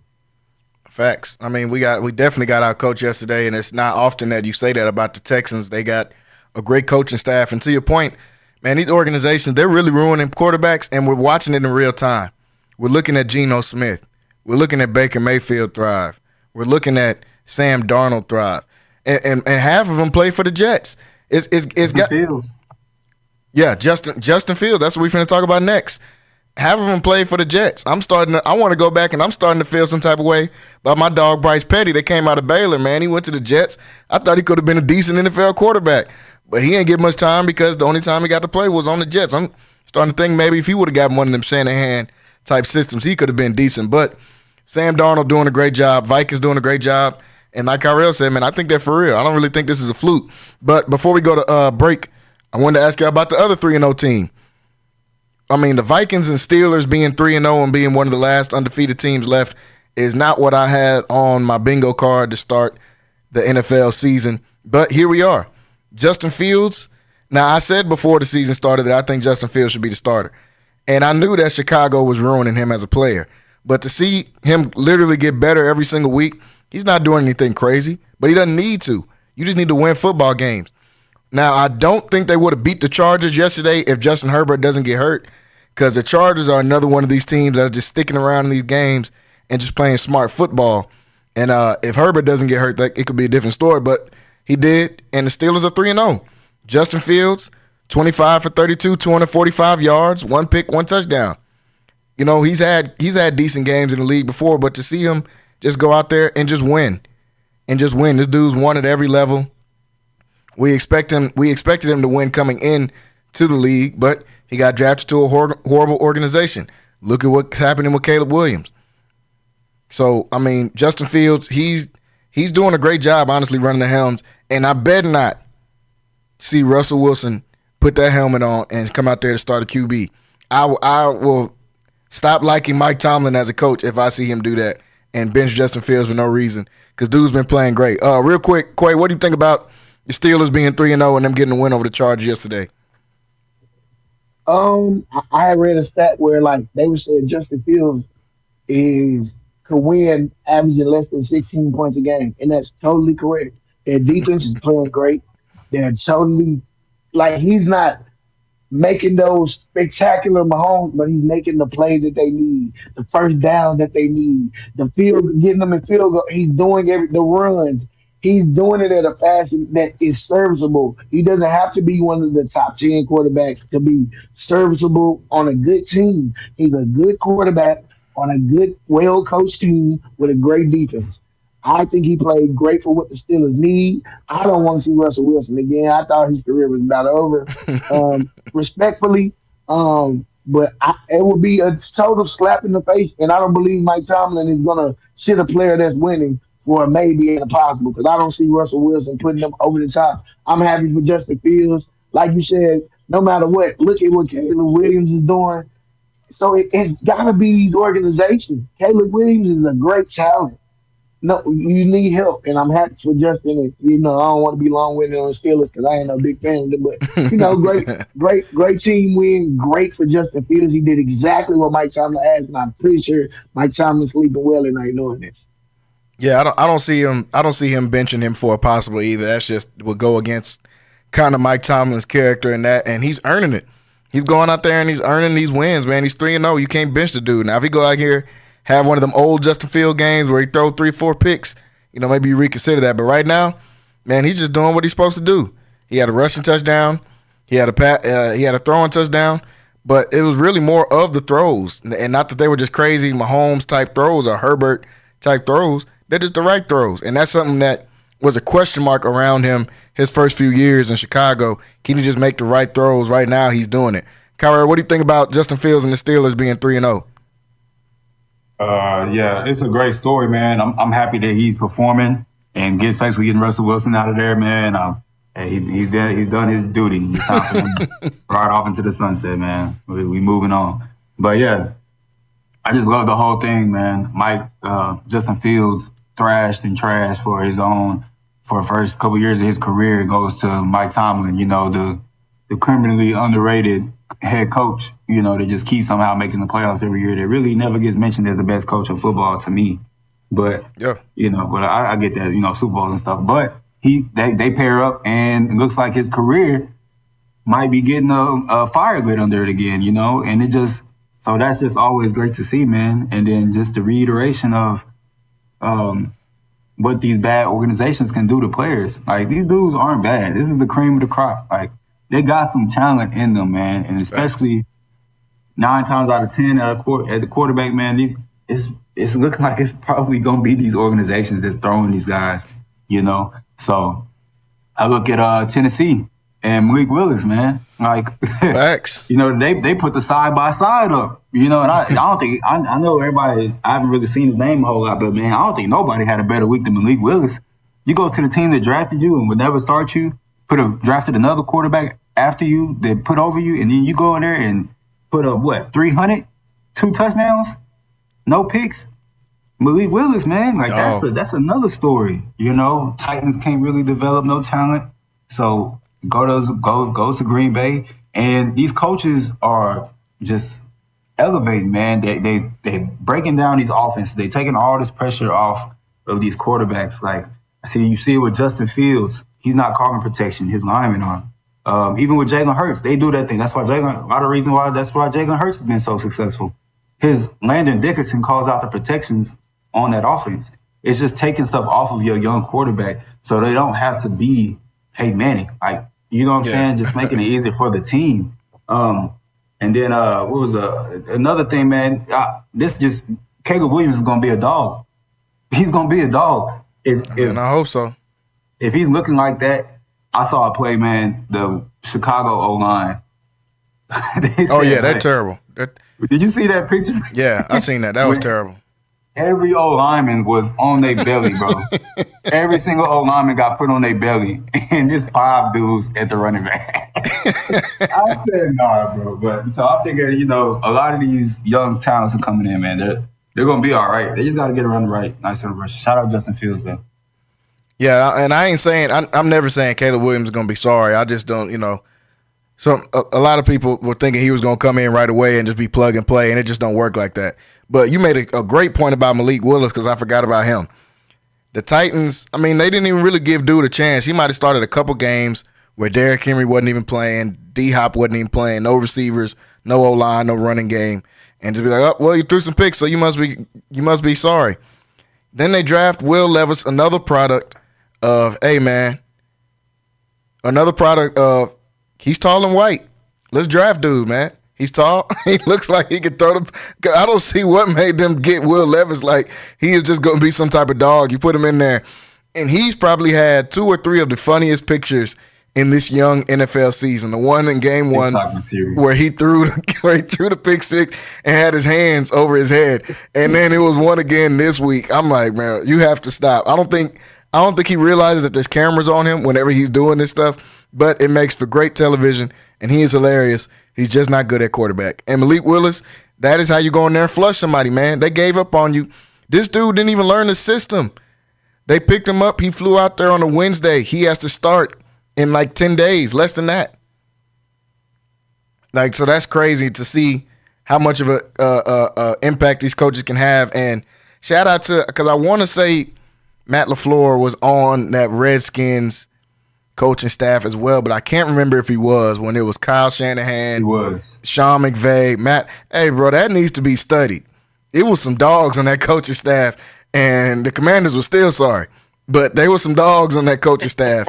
I don't know how that happened. They were still sorry, but they were some dogs on that coaching staff. But shout out Malik Willis. Shout out Justin Fields, man.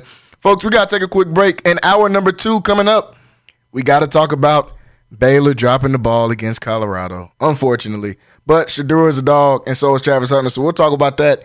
We'll talk about a couple more of these NFL games, and we got to preview the Monday night doubleheader that we have tonight. So stay right here, folks, on Infinity Sports Radio, Central Texas, and on Centex Sports Network. We're going to be right back after this break.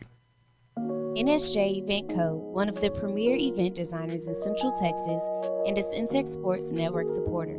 Voted Waco Awards Event Planner of the Year 2021, NSJ Event Co. is your go-to source for event planning. Whether it's your next baby shower, birthday bash, wedding, or retirement party, NSJ Event Co. will bring out the elegance, class, and style your event deserves. Call NSJ Event Co. at the number on the screen or scan the QR code to schedule a free consultation. NSJ Event Co., where the party lady takes care of all your event needs. Central Texas home for sports. It's Centex Sports Network and Infinity Sports. Catch all your in-depth sports analysis with the best. The hottest sports show in the evening is Centex Primetime, hosted by Jalen Gillis. Act like y'all. Weekdays 5 to 7. This is the Central Texas #1 leader in sports. Centex Sports Network. That's right, sports fans. We can talk about sports. And Infinity Sports. The East Waco Empowerment Project, along with City Center Waco, is hosting WeBo, Workshop and Business Opportunity, to help create more entrepreneurs. Business owners like Aniceto Charles of True Jamaica Restaurant and Carla Dotson of Boardwalk on Elm attended WeBo. 859132. Black-owned businesses right in the heart of East Waco. WeBo can also help you turn your side hustle or business idea into the next thriving Black-owned business in our community. If you would like to attend this 10-week intense entrepreneurial workshop, go to WeBoWaco.org. That's WIBO Waco.org. Space. Are you looking for something new and unforgettable in Waco? Come to the Blazing Asian, where authentic Cambodian flavors meet creative culinary flair. Voted People's Choice as Waco's #1 Asian restaurant since 2019 by both the Wacoan Magazine and the Waco Tribune Herald. Located inside the popular Union Hall on 8th and Franklin, we're serving up family recipes with a twist. Blazing Asian egg rolls are rolled fresh daily, and their sauces or marinades are made in-house with love. Stop by today. Located inside the popular Union Hall on 8th and Franklin. And for Baylor students, enjoy 10% off with your student ID. Tune in to Primetime Sports Talk with Jalen Gillis. We can talk about sports. Listen, it's that time. This is live from the Syntax Sports Network and Infinity Sports Studios. We live. Stay ready to voice your thoughts by calling 1-800-215-0598. Right here on Syntax Sports Network and Infinity Sports.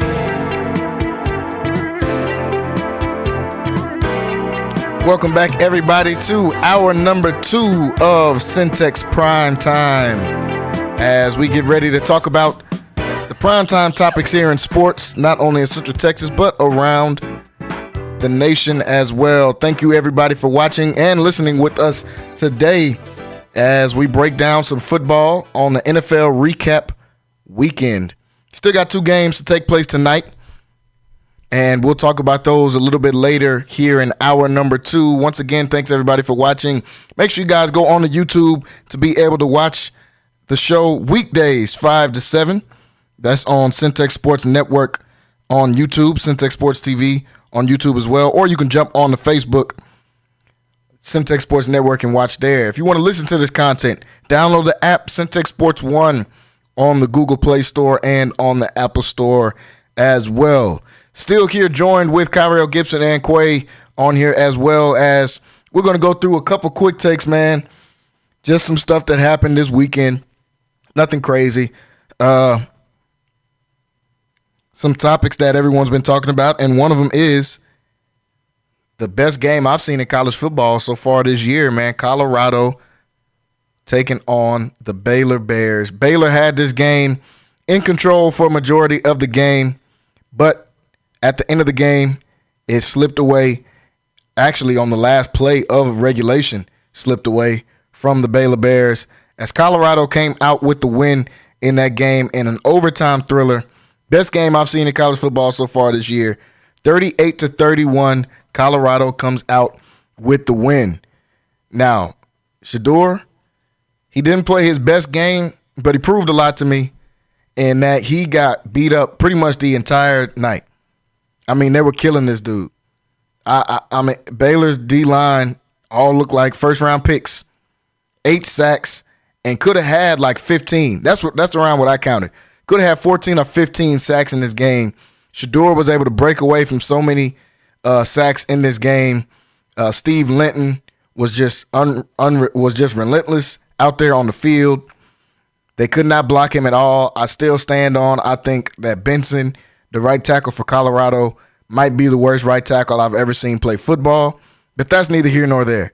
He was getting destroyed the entire night. But at this point, I'm just getting used to it from watching these Colorado games. Colorado comes out with a huge win. Baylor was up in this game. I think it was 24-17 at halftime.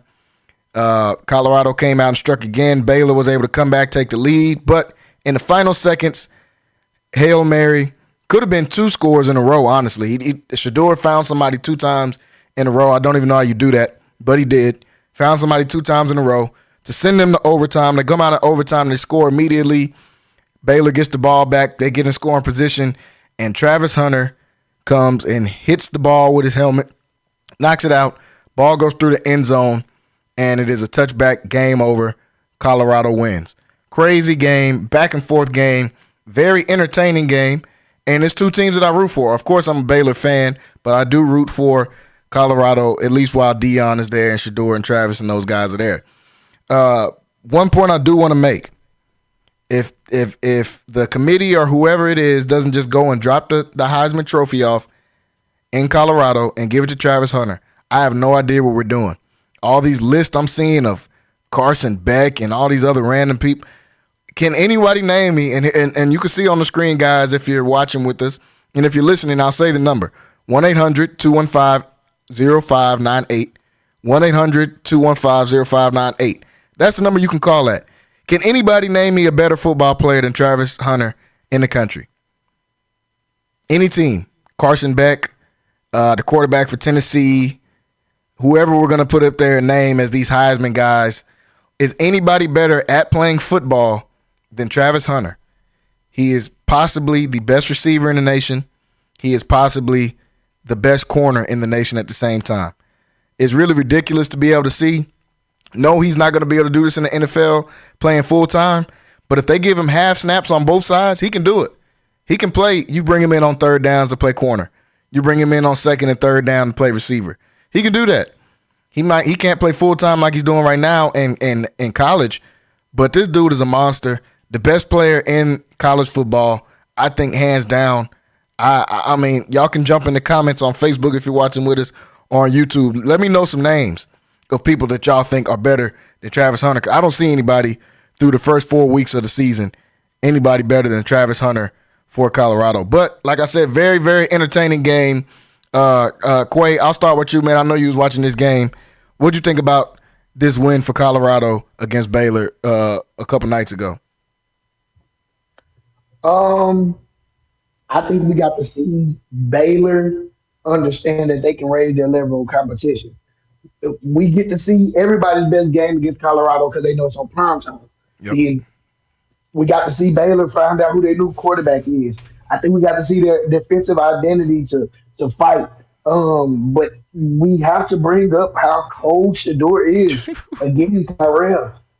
You my dog, but to be honest, I don't know what an eye test is if that's not one. To be sacked 8 times, to make sure your team is still in the game, to also fight through he literally was rushed, hurried, or touched on every play. Every play. That's insane. Every time he said hut, somebody from the opposing team was touching him. He didn't have any clean pocket ever. He ran the ball. He did everything you can ask for. He literally gave if he didn't do half of the things he did, they lose. Facts. Travis Hunter is by far maybe the best college player we've ever seen. We're getting to watch him. And do you realize that last play, Jalen, he switched from corner to safety because he said the quarterback was killing him? Yeah, dog. He went to the box. He went to the box and ended up getting the last game-winning tackle. He switched on the goal line from corner to safety to come in the box to make the tackle because he felt like they weren't going to make the tackle and got the game. What are we talking about? Like, this happened in real time. He'd rather give up the pass over there, you get mossed, and then you miss that tackle and they walk in the end zone. That's a dog. We're watching. He definitely can do this in the NFL. He can't play this many snaps, but like you said, with the right system, right coaching, please don't go to Chicago. But with the right system and right coaching, we could be watching a generational talent that we're watching. Definitely drop the Heisman off. For Baylor, I feel like Baylor, we're getting to see them pick up a new identity. That was a good game for them. They can take a lot from this because I don't think the Big 12 season is over at all. Oh no. So I think Baylor take this, and I think Baylor have a better season, and they have a great recruiting class coming in next year. It's gonna be this uphill climb. Even though they wanted that win, I believe they should have got that win at the end. But Shador is a dog, like Jayla said. How do you make 2 Hail Mary plays in a row and they score? Like, what are we talking about? How? There is no I can't. The first one was I couldn't imagine him dropping that. Yeah, that was crazy. But the fact that you even got to throw off, then the second one, you leave with just enough air on it. I don't know, man. I don't know, man. We watching Magic and people just don't like Dion, but man, I don't know. It was great. It's great to see that and to be a quarterback. I know Shador's whole body is sore every game. Facts. Come on, bro. He has the ice. What are we talking about, man? I ain't never seen no other quarterback with this caliber play with this worth of a line, bro, and still be talked about like this. So it was a great game for me. I feel like the Baylor got to take what they need from it and move on. But it was a great game. It's a classic. We can watch. I will rewatch that game from beginning to end again. Now, facts. I mean, it had we saw kick returns, we saw interceptions, we saw everything out there on the field on Saturday, and what just came to be a great game. And like you said, I didn't know that Shador was that strong. It's the amount of tackles that he broke. Like they're not even. He got out of so many situations that was supposed to just easily be a sack. Because like I said, Benson, that right tackle, man. I understand y'all brought him in and he had transferred. Y'all have to bench dude. He is the worst right tackle I've seen put a helmet on in quite some time, and that's including the tackles that they had last year. Dude is terrible. They got to do something about him. They have to. I don't know what they do, but they got to do something about him. I knew he was bad when he came out there with that neck brace on, like he was Ray Nitschke or something. I don't know what he's doing he got to take the neck brace. Well, he can keep the neck brace on. He's got to go to the bench, though. Kyra, what do you think about this game, man? Like we said, instant classic, Baylor versus Colorado. Colorado gets the win. Yeah, man, that game was crazy. Like, that's probably the most college football game we've gotten in the last, at least for me personally, you know. But yeah, man, this was a game that had me looking at Shador in a new light. Like, I've been waiting for really just to see him play well against just a team that I know gets players and talent and has athletes, you know what I'm saying? So this was a game where I was just like actually really impressed. And it just really yeah. So I'm gonna have to compare him to. I'm gonna have to put him in a different light now. He definitely earned his way into a new category for me. He's just a dog to me, like just a player. You know what I'm saying? Like almost like what was that quarterback's name? I know that he's a lot more polished, but the way what's that kid's name from DeSoto a couple years ago? They played quarterback, just a playmaker. Because it really wasn't like the arm or anything that was just going crazy to me. Now he was getting the ball there and he does have a good arm. But the way he was avoiding pressure and just rolling out and just making play after play was just very impressive. But on the other hand, it's kind of it's gonna always get overshadowed because I think Quay's right, man. We might be looking at the best college football player ever. Boy, Travis serious. Like, what you mean you switched at safety? It was like, yeah, let me do this real quick, and then force a fumble. He 180, and he might be 180, but you know he just like this like must be the most like balanced and coordinated player we've ever seen. You put your helmet right on the football, pop the ball out, and on the other side, and he's been doing this for 3 weeks now. When he was at corner making plays, this so happened, this the game winning one. I was just like, everybody was talking about this game, man. He's been doing it all year. Picks, touchdowns on the other side. Picks, touchdowns on the other side. Forced fumble, game-winning fumble against your first Big 12, like probably the biggest game in Colorado history. I don't know their history really too well, but definitely the modern era. The biggest game of their history, first game in the new conference against Baylor. Yeah, and they really showing y'all, to me, they really showing them like, the difference between me and you. That was a Shador and Travis game because everywhere else, Baylor had athletes. I'm talking athletes everywhere else. Everybody else making plays. The D-line, they walking on kick returns. These dudes not keeping up with them, man. It's like, yeah, this is what a real pedigree look like. This is what real athletes look like. So that was just a Shador and Travis legacy moment right there, man. And I was just happy that I got to see it. Yeah, I don't want to hear nobody else talk about that Heisman, man. Like, I don't care what his record is. I hear everybody chirping about that. Oh, I don't think Colorado's going to have a record, this, that, and the third. Man, forget them records, man. Who's the best? Who's the best? That's what I'm saying. Who's the best? Like, when we talking about records, like, who's the best? Who you going to give it to? Right. Carson Beck, Quinn Ewers, who probably not even the best quarterback on his team at this point, he the leader, but it's who you want to give it to? Receiver Missouri? No. But I don't know, man. It's got to be Travis. You cannot ignore this type of season. When this type of anomaly comes around, you have to reward it because they have a chance to set a great precedent here to where we can probably see multiple kids doing this over instead of like, every 5 years a Champ Bailey or I wonder, did Jamar Chase play any defense at all? He was too cold on offense. Yeah, I did forget about Miles Jack though. He played running back when he was at UCLA Miles too. Jack. Yeah, you're still right. Miles Jack, and there was another one too. He's a linebacker. Shaq, what's his name? Thompson. Shaq Thompson. Yeah, he played running back. Yeah. So, yeah, man. But we gotta set a precedent with this one, man. Like, come on, dude. This is ridiculous. It's unheard of. It's unheard of. And to watch this, to see this, I mean, we got to drop the trophy off, man. Ain't no more debating about that. It's time to drop the trophy off. One thing I will say with Baylor, I'm finally glad that y'all threw a go ball to Monterey Baldwin. Like, I don't understand why we can't get that more. He's one of the fastest people in the nation.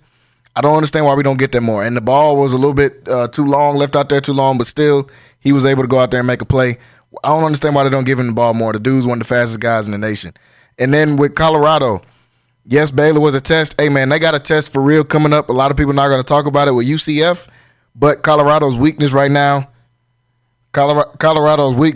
is stopping the run, and they're going against some real deal dogs. And as far as in the run game next week with UCF, if you haven't been paying attention, go look at R.J. Harvey, the running back for UCF's highlights so far this year. Dude is a monster. Then they got one of the biggest quarterbacks in the nation with KJ Jefferson, who transferred from Arkansas over there. He's a monster running that football too. So they got a real test coming up next week. But we got a couple more quick takes, folks. That was just us talking about that crazy Colorado and Baylor game.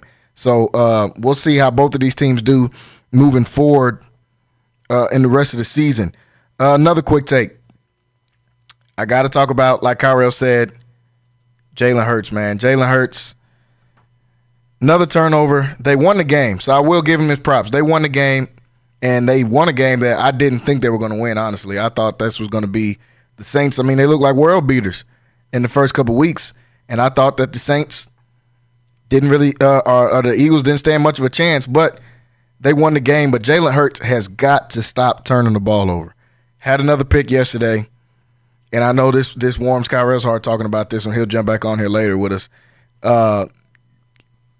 Jalen Hurts, since the beginning of last year, 26 turnovers, leads the league in turnovers. You got to stop turning the ball over, dude. You got to stop turning the ball over. Eagles do squeak out a win, though. They squeak out a win. It was an ugly game all the way to the fourth quarter. Then the Eagles were able to run off 15 points. There are only 15 points in the game, but that was because Saquon Barkley, he's front runner right now for Offensive Player of the Year in my eyes. Saquon Barkley is doing exactly what we thought he could do. He was one of the best prospects coming out of the draft of all time, and he's living up to that. Not saying he didn't play good in New York, but obviously that New York team just wasn't talented enough.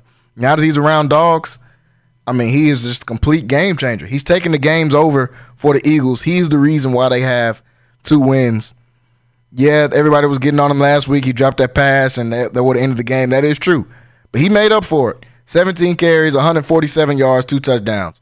Also had a couple catches in that game as well, too. He's a dog. He's proven he's a dog, and he's proven that he wants to win. He's willing his teams to these wins, and they had to will a win out yesterday as they barely squeaked out a win against the Saints, who didn't score a touchdown, or they scored 1 touchdown after lighting the world on fire in their first 2 games of the season. But that's just showing that we don't know much in this early season so far in this year's edition of the NFL. It's been up and down. It's been crazy already so far this year.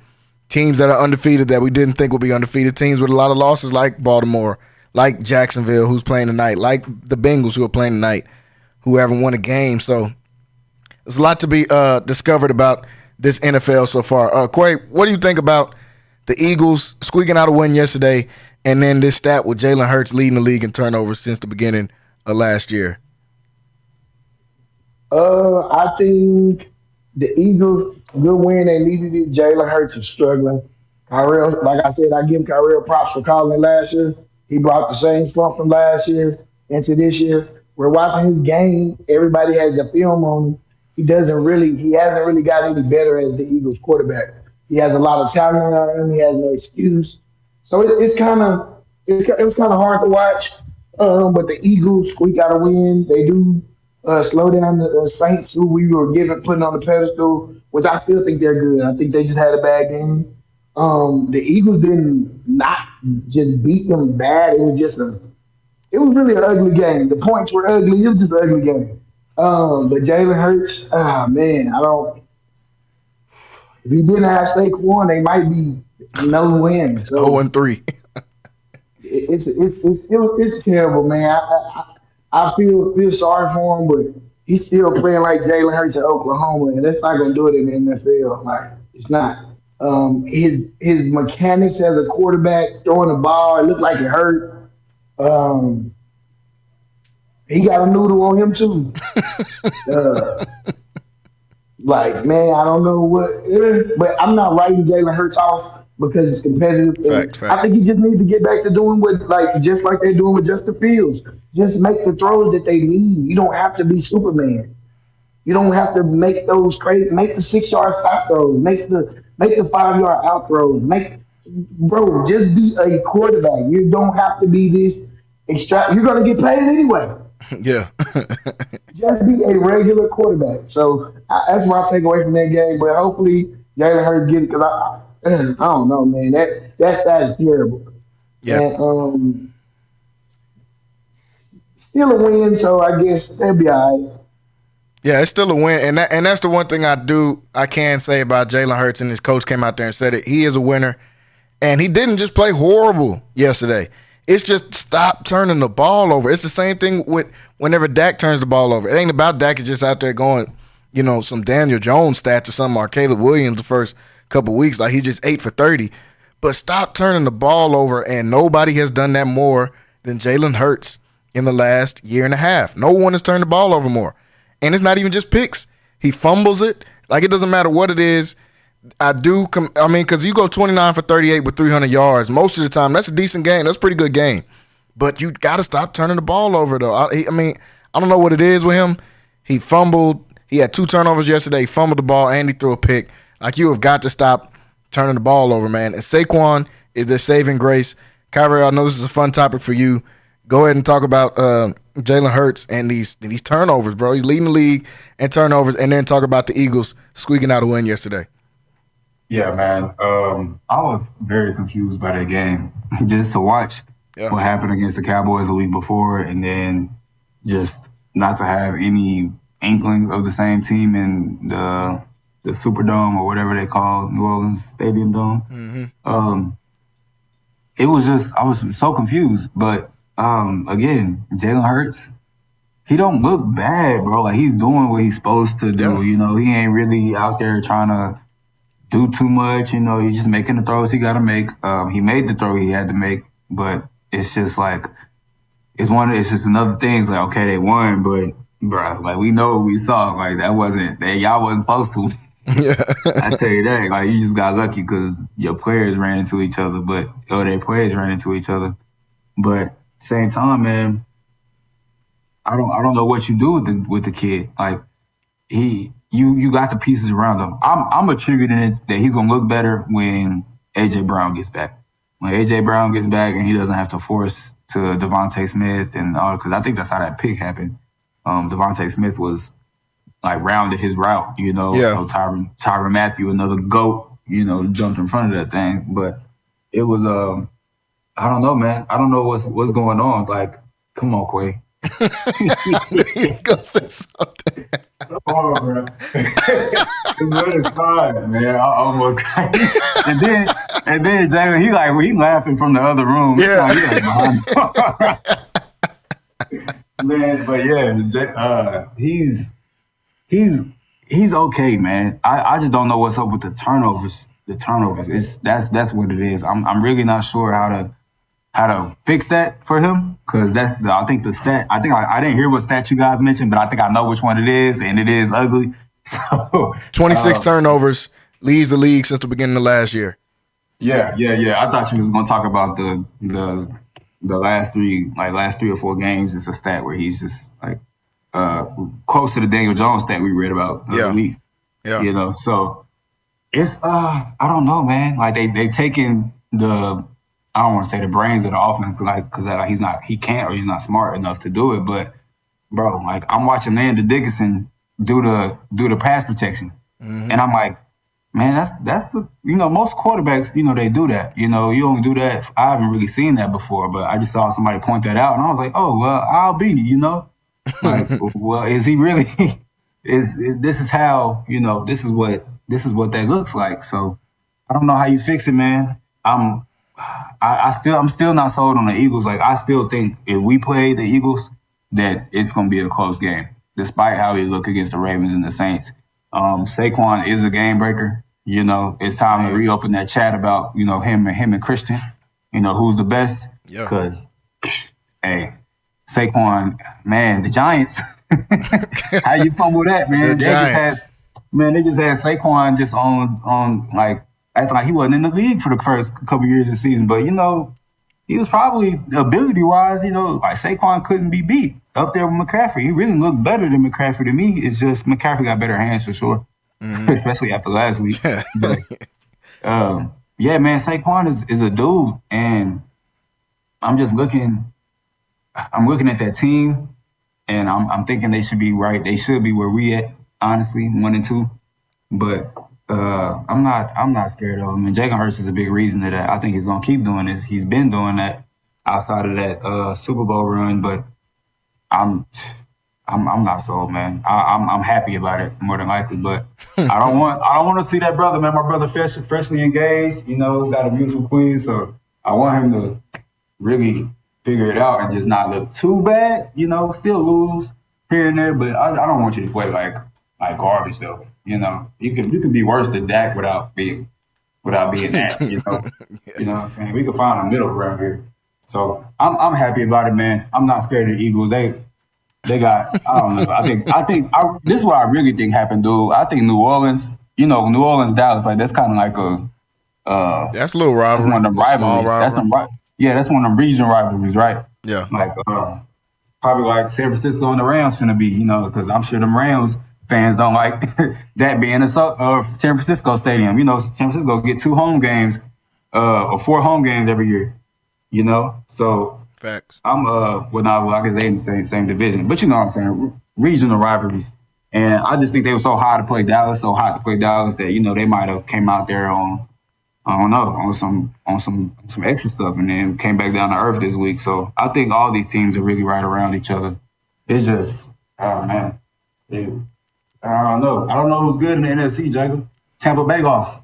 Yeah. I really don't know what's going on, but it is what it is. Yeah, NFC is a wild card right now. I don't know who's good in the NFC, like you said. I mean, it's just we got to use more time. It's hard to make predictions, prognostications, whatever you want to call it, about this NFL season so far, especially in the NFC, because we just don't know. I thought Tampa Bay was good, and they got whooped by Denver, by Bo Nix. Bo Nix got a W yesterday. And even weirder than Bo Nix getting a W yesterday, the Giants got a W yesterday. Daniel Jones goes out there, and I've been hard on Daniel Jones saying, he's terrible, all this kind of stuff. He had a good game yesterday. Do I think he's going to stop being terrible? No. But I got to give him props when he deserves his props. He had a good game yesterday, 24 for 34, 236 yards, 2 touchdowns, no picks. The Browns. Hey, can I ask y'all something before, not to cut you out? Go ahead. Can we do something real quick though? Yeah. Can we still predict who we think gonna be in the Super Bowl? And I give y'all mine, and I'm just gonna leave it there, and I'm just gonna stick with my pick. Yeah. Let me finish my point about Daniel Jones and neighbors, and then we can do that. So Daniel Jones, 236 yards, 2 touchdowns, played a good game. The real standout in the game is Malik Neighbors. I didn't think he was going to be this good this early just because Daniel Jones is bad. But they're doing exactly what you do when your team is bad. This dude getting 12 targets. He had 8 catches, 78 yards, 2 touchdowns. He's really like that. We knew he was like that coming out of college, but he definitely is proven in the league. He's still going to be like that. So just shout out to them. But to your point, Quay, like I said, it's hard to predict who's going to be good going forward because it's been so crazy. But you say you got the crystal ball. Who you think to start this off is already looking like championship contenders? I'm going rematch from last year, bro. Yeah, okay. I mean, that ain't shocking. That ain't shocking. Not just because I'm a 49ers fan. I just think the NFL is so all over the place right now. And I'll just go with, I know Pat gonna find a way. If Pat don't find a way to get to the Super Bowl, I don't know who's gonna be there. So I'm just going Pat on that side. You know what I'm saying? I got to go back with the 49ers. I think we hurt. We get it back together. And I like what I seen last week. Yesterday, even though we hurt. You know what I'm saying? Even though we lost, I like what Brock Purdy came out and did. I still like Jennings. I like what we did, man. It was a good game to me. Yeah, no, I ain't mad at that, and that's not a terrible pick. I honestly, obviously the Chiefs are 3-0, but I'm gonna go the opposite. I don't think the Chiefs are getting back. I don't know who yet. I'm not ready to make my pick of who it is. I just don't think it's gonna be the Chiefs. I think attrition is eventually going to set in. Yeah, they're winning games right now. They know how to win. They know how to win games, and they got them boys in stripes out there playing with them too. Honestly, I know everybody's saying, "Oh, they could." Every game though, every game a wild call that doesn't get called. They called the pass interference last week on Sunday Night Football, whatever it was, Monday night, whenever the Chiefs played, or that Sunday afternoon game against the Bengals. They called that pass interference. Yesterday, they hit Kyle Pitts with a 2x4 before the ball goes up. No pass interference call. At some point, it's just getting ridiculous. Like DeMarcus Cousins says, it's just getting ridiculous. They got to do something about that. But I don't think the Chiefs are going back because I don't like the way that Mahomes is turning his ball over. I know he did it last year. But you can't keep getting away. You can't keep living on borrowed time. That's what I feel like the Chiefs are doing. Every game is at the end of the game, we pull something out and then the refs do something. I feel like you're living on borrowed time, man, and you can't keep operating like that. Before we move on, Kyrell, any quick predictions, since Quay said he thinks it's going to be the same as last year? Any quick predictions on who you think is going to be there? I couldn't tell you. Nah, man. Same. I like the Packers the most right now, but I'm not ready to make a prediction. I think the Chiefs are gonna go back like Quay, but it's the same thing with Brady, man. Like when Brady was winning, didn't it feel like the refs was like kind of on his side, bro? Like they just kept getting calls and stuff like that, and I'm sure they had other reasons, but we don't got to talk about them today. But right now, because I'm not gonna accuse Andy Reid of that, but. Yeah, I think the league is telling you who's finna go back. For real. And then, what's it? Is it Jesse Bates out there, or is it the other one, Justin Simmons? Justin Simmons. That's always getting the pick on him. Yeah. Yeah. I just think that was a case of that, man. I think he just got that dude's number. That kid, we the same age. All right, that dude's number. So I'm not. Yeah, I'm rolling with the Chiefs. It's just that NFC, man. I have no clue. NFC is a toss-up. Buffalo look today too. Yeah, we'll see how Buffalo look, and I think they're just about to kick that game off in Buffalo right now as they're taking on Jacksonville. So we'll predict them in just a second. Before I keep going with some baseball, with the football, I want to make one point in baseball, and we don't talk about baseball much on this show, but I do have to make this point. Shohei Ohtani is the best person to ever put on whatever equipment you put on in baseball, because I don't even watch baseball like that, so I ain't even going to pretend like I just watch crazy baseball. The best dude to pick up a bat, man. Shohei Ohtani is ridiculous. This is a creative player they were watching. The best pitcher. He was the best pitcher in the MLB for a couple years. He gets hurt. They say, hey, bro, you're going to have to stop doing the Travis Hunter thing and playing both sides. We're just going to hit. He's a DH, so he don't have to even field. He's only going out there and hitting the ball. And dude goes out here and breaks records. 52 home runs and 52 stolen bases after you were just the best pitcher in the MLB the last 2 years is ridiculous. Best player in baseball. Argue with your mama. I know we don't have a lot of people on here to watch baseball, but there's a lot of baseball fans out there. I'm not going to sit here and pretend like I just watch a lot of baseball, but I do watch.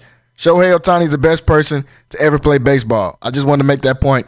So if y'all want to come on here and argue Babe Ruth or whoever you're going to say, or Ricky Mantle, baseball players, they always want to bring up somebody from the 30s. That's who's the best. But Shohei Ohtani is the best guy to ever play baseball, and I'm willing to argue about that. We can pull the stats up. But to continue our talk about the NFL, yesterday, the team that Quay was just talking about, his 49ers, going back to the Super Bowl. Yesterday, they drop a game to the Rams, and that's not surprising. We're not going to act like we haven't seen the Rams beat the 49ers before. Sean McVay and Kyle Shanahan are close friends. Used to coach together. They've been coaching against each other for years now. It's always going to be a good game when those two play against each other. Rams have a comeback win, 27-24. Rams scored 13 points in the fourth quarter. Jawan Jennings goes crazy.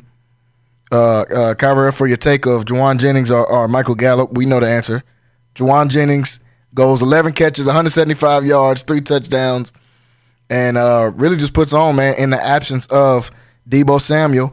Once again, Brandon Ayuk, 5 catches, 48 yards, 10 targets. I don't know if the 49ers regime is rethinking this $40 million a year they gave Brandon Ayuk. I don't know. I said from the jump I wouldn't have gave him that much money, but I understand it. Rocky broke it down on here a few weeks ago, talking about Deebo was in his last year's contract next year, all this kind of stuff. You're not going to want to pay him. Brandon Ayuk is younger. Yeah, I get that. But Rams come back and win this game. 49ers drop to 1-2 Is it time to start pushing the panic button on the 49ers, or are they just missing George Kittle, Debo Samuel, and Christian McCaffrey? Quay, this is your team. I'll let you take off on this first. We started out bad last year. We dropped like 3 games in a row. Beginning of the season. But we also played a team that's trying to come in and embarrass us every day. And I think we are two of the most injured teams in the NFL too. Facts. As far as the team, like the players that we actually play and pay. So I wasn't really too concerned on the loss. I was just looking at so much more of what we have outside of our stars being gone. We're watching our backup running back get numbers. We're watching our third receiver get numbers. We're watching our tight ends. We're watching our defense show up. Our linebackers are still hurt. We're just getting it back together. And Brandon Ayuk is man. Like I said, I like Brandon Ayuk. I would have gave him the 40 million as a 49ers fan. I do believe he deserved to be paid. But man, bro, for Jennings to come in and do what he does in 7 million, not saying it's saying a lot, bro. He had 12 targets and Ayuk had 10, and it's saying a lot. Like Ayuk, now you got paid, not turn the dog on. And like I had to tell somebody yesterday, Brandon Ayuk is a good player and he does put up the stats, but it's a lot of other people that feed the energy off of 1-on-1. Now ain't nobody else to stop. You got to go kill. You got to go make. Now you may get double team. You got to go kill. You can't. He doesn't deserve. He can't get a double team with all these other great players around him. And now they're going. You got to be the guy. And yesterday his production was mid, and it was just. I can't really speak on that. That was the one downside I had of the game, but I wasn't tripping on the loss. Sean McVay is going to come in and give us the best game. The Rams are going to give us their best game every time. And that hurt as well. So that was just a good win for them. But like I said, a lot of great spots. We got to see what type of depth we have going into the rest of the season. And we get back healthy next week and bring in back Christian McCaffrey. Haven't played at all. So we're getting to see Nathan get the main carries. And we see him be a guy. It's a good production and teamwork type of depth we have. So that's what I took from that. And good wins for the round. You know, we not blowing up nothing. We not panicking.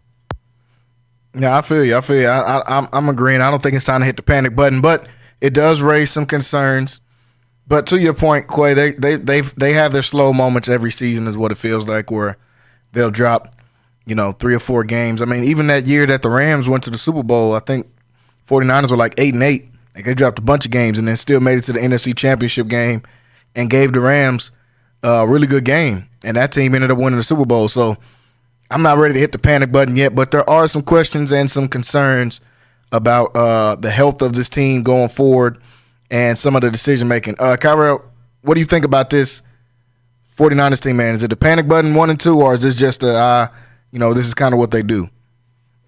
Yeah, man, this is just a kind of thing where they doing what they do every year: get hurt, drop a couple games, and people start bolstering up to whatever the number 2 team in the NFC is at the time. But we're here. No Christian McCaffrey, no Kittle. So we're just, they're missing some of their guys, man. Kittle's not everybody thinks of him as one of the best tight ends in the league, but he's one of the best because how he blocks, man. He's like one of the few superstar tight ends to me that like really knows how to block like extremely well. And they use that in the run game. They use that all over. So like Gronk back in the day. Yeah, like Gronk, really. And I put him on Gronk's blocking level because Greg Kittle was like he takes out the ends just constantly. Linebackers, they don't matter. But yeah, man, it's just an injury bug. Once they get all their star talent back, especially McCaffrey, they'll start riding them horses, man, and scoring touchdowns like they usually do. The offense is still okay, It's not like it was just really on the back end. Now, I didn't really see the big plays from LA, but if they did have some, I would be concerned because I'm looking at Minnesota, getting beaten too deep, getting behind 2 safeties, and then to backdoor if they gave up big plays against Matthew Stafford with no. They had a couple. So you can't really. That might be something to look at, but at the same time, I'm just not really worried about them or even want to think about them too much. They should have won that game though. Like, well, Cooper Cup was out, correct? Yep. So no Cooper Cup, no Puka. Yeah. I don't even know who the tight end is, but I know he ain't cost nothing on DraftKings. But Tutu Atwell was the leading receiver. Yeah, 4 catches, Tutu 93 Atwell. yards. Right. You got to win that game. Like who are you losing to out there? But it is what it is. I think they'll be okay. They'll still be 1 or 2 in the NFC at the end of the year. Yep. Not time to hit the panic button. Go ahead, Quay. Offense, my bad, Jay, but offense, all pro safety coming back. We gonna be all right, man. We gonna be all right. Yeah. I forgot about him. Yeah, he's gonna come back. I mean, they're hurt. That's just what the 49ers go through, and it's probably from being in the Final Four of teams for like the last 6 years is what it seems like. That's gonna happen. It's crazy to even see that they've had to run this long, but that's what's gonna happen. So not too concerned about them. Folks, got a game going on right now as we speak on this Monday night doubleheader. I believe that James Cook just scored once again. Of course he did. I'm playing him in fantasy this week. But I knew I was going to get killed by him anyway. But James Cook just scored. It's 9 minutes left to go in the first quarter. 6-0 right now for Buffalo. And while we can predict the game while it's going on, but I think I know who we're all going to go with. The Bills are 2-0 and Jacksonville's 0-2. And the Bills come out on the first drive and score. But what do y'all think about this game tonight and then going forward really for the season? How do we judge this Buffalo Bills team, man? Are they legit? James Cook is kind of carrying the load on offense. He's scoring a lot of their touchdowns. Josh Allen is getting it done with an average group at best of receivers out there. What do we think about this team, Quay? I'll start with you. This Buffalo Bills squad against Jacksonville tonight and then just really for this season going forward. I'm not sold at all. They won and came out a couple of times with a couple wins. They just haven't played. They don't have a complete brand of football.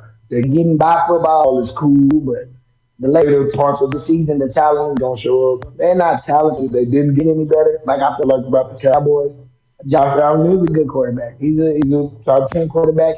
He has the heart, but limited talent. They didn't. I don't believe they're legit. I just think the NFL is upside down right now. They should get the win today. I'm gonna pick them for the obvious. The Jaguars aren't trying to win anything either. I'm not sold on them, but Buffalo for today, I guess. Yeah, Buffalo, I expect them to win in this game too. Jacksonville is honestly underwhelming.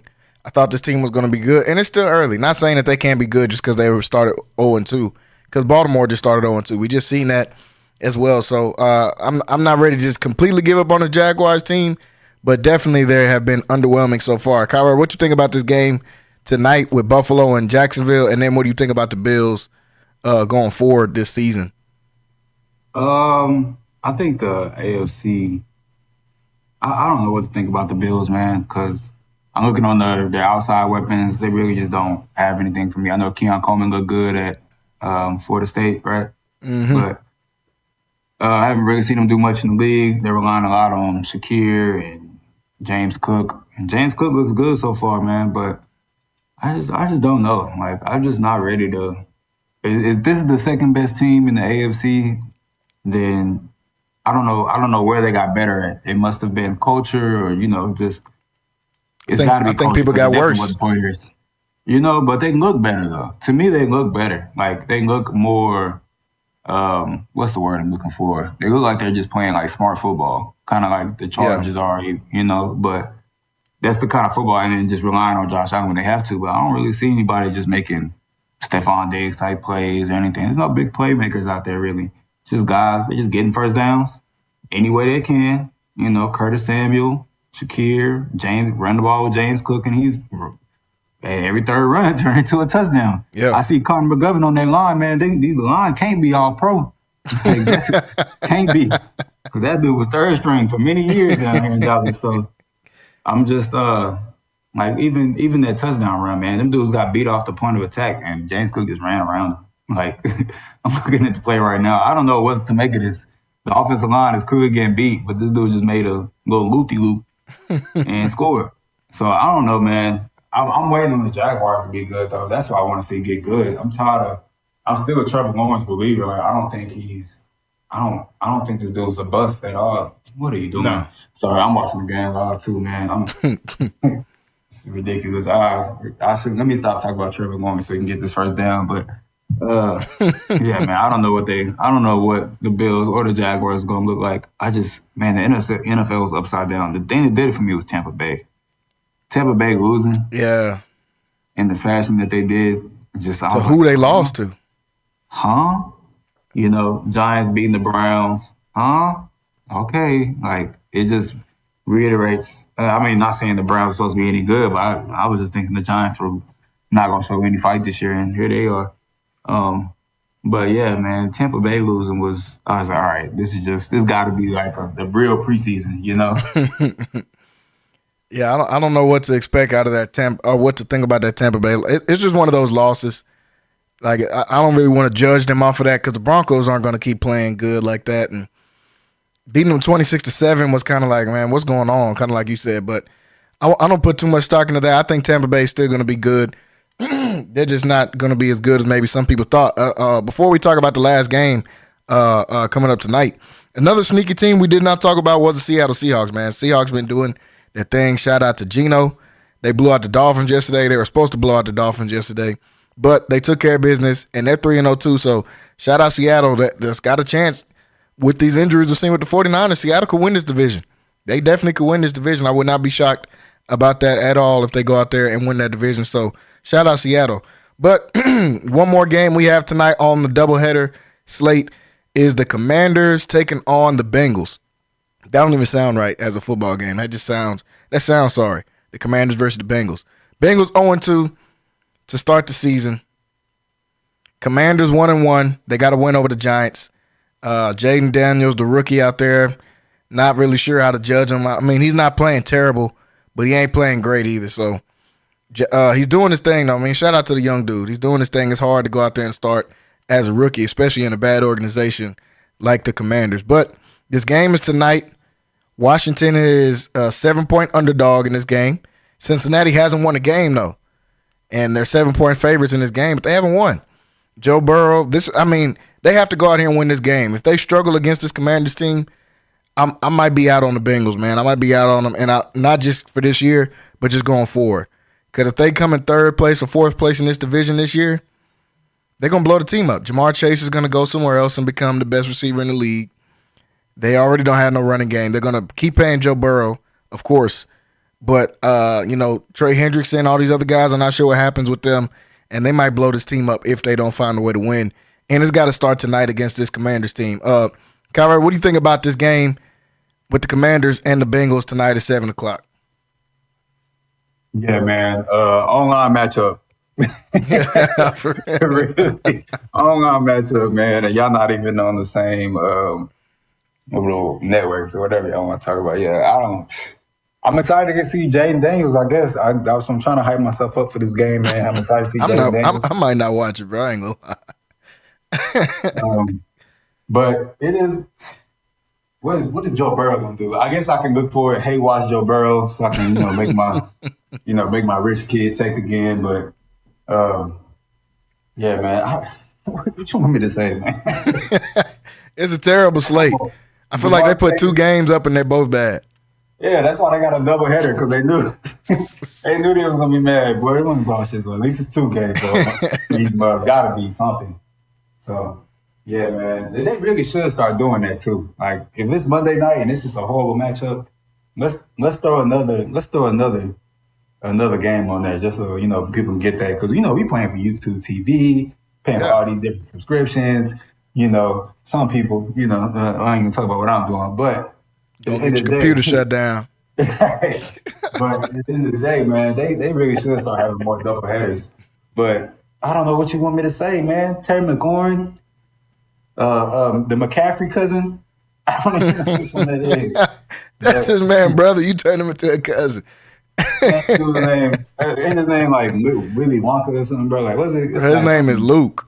Luke McCaffrey. Nah, man. It's like, I thought it was something like Disney Channel. I don't know, bro. But I don't want to watch that, man. I'm gonna evaluate this quarterback, and I'm gonna evaluate the state of the emotions of the Bengals. But outside of that, man, I could. Oh man, did Trevor Lawrence? I think Trevor Lawrence just got hurt. But yeah, I don't know, man. Get you a Lego set or something while you watch. I guess because this is not prime time TV. Hopefully, this first game is good though. Not much. I'm not excited to watch the Commanders. No, I'm not. I'm not excited either. I'm going to watch it because I have to. But my only interesting point I can make myself watch this is, like you said, the quarterback battle. I want to watch Jaden Daniels and what he does, and I want to see if Joe Burrow, is he damaged goods or is he the real deal still? That same Joe that went to the Super Bowl, the same Joe that won a national championship at LSU. Because right now, I don't know. I'm just not seeing that same pop off the screen that we've seen usually. Quay, what do you think about this game? Commanders versus Cincinnati in a couple minutes is coming on. Terrible matchup. It's just a game on the schedule. I told you at the beginning of the season, Jalen, even though we talked about it again, I'm out on the Bengals. I think we got to see the top of what they were trying to do. We have seen Jamar Chase act the fool. We're getting to see them not be on. And what exactly is Joe Burrow right now? So I have no faith in the team. Like I said, I felt like once they started making feuds and having problems, it wasn't going to be a good season for them. Next year it won't be the same team. So I'm out on the Bengals, but this game is going to be mid. And I'm going to take. I don't even know who to take in that game.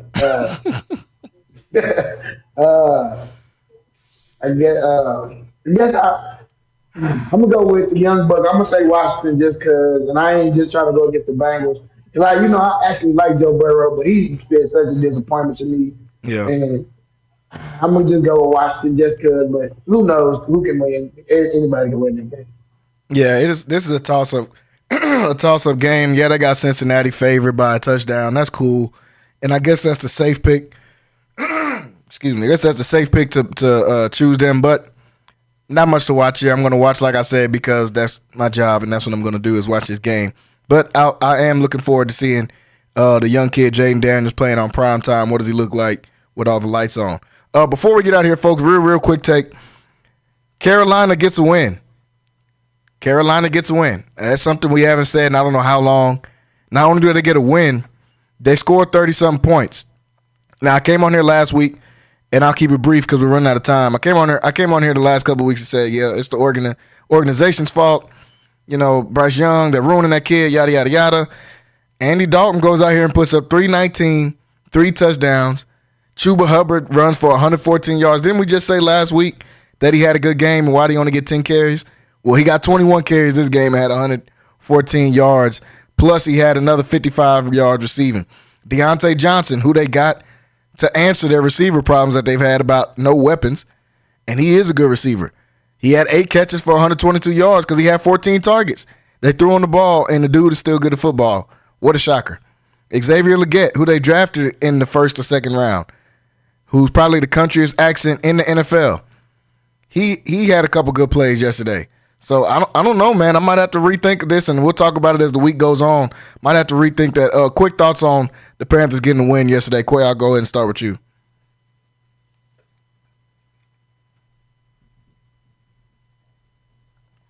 I think he's still muted. Kyrell, go ahead real quick on Carolina getting a win yesterday with Andy Dalton. Man, I don't have no idea what to make of that. Only thing I'm gonna say is, man, if you want to put blame on anybody, I guess you got to blame Tyrese Maxey. I guess because since Andy Dalton threw 3 touchdowns, we can't blame them no more. Even though, yeah, we got to blame Tyrese Maxey. But no, I'm Maxey getting this.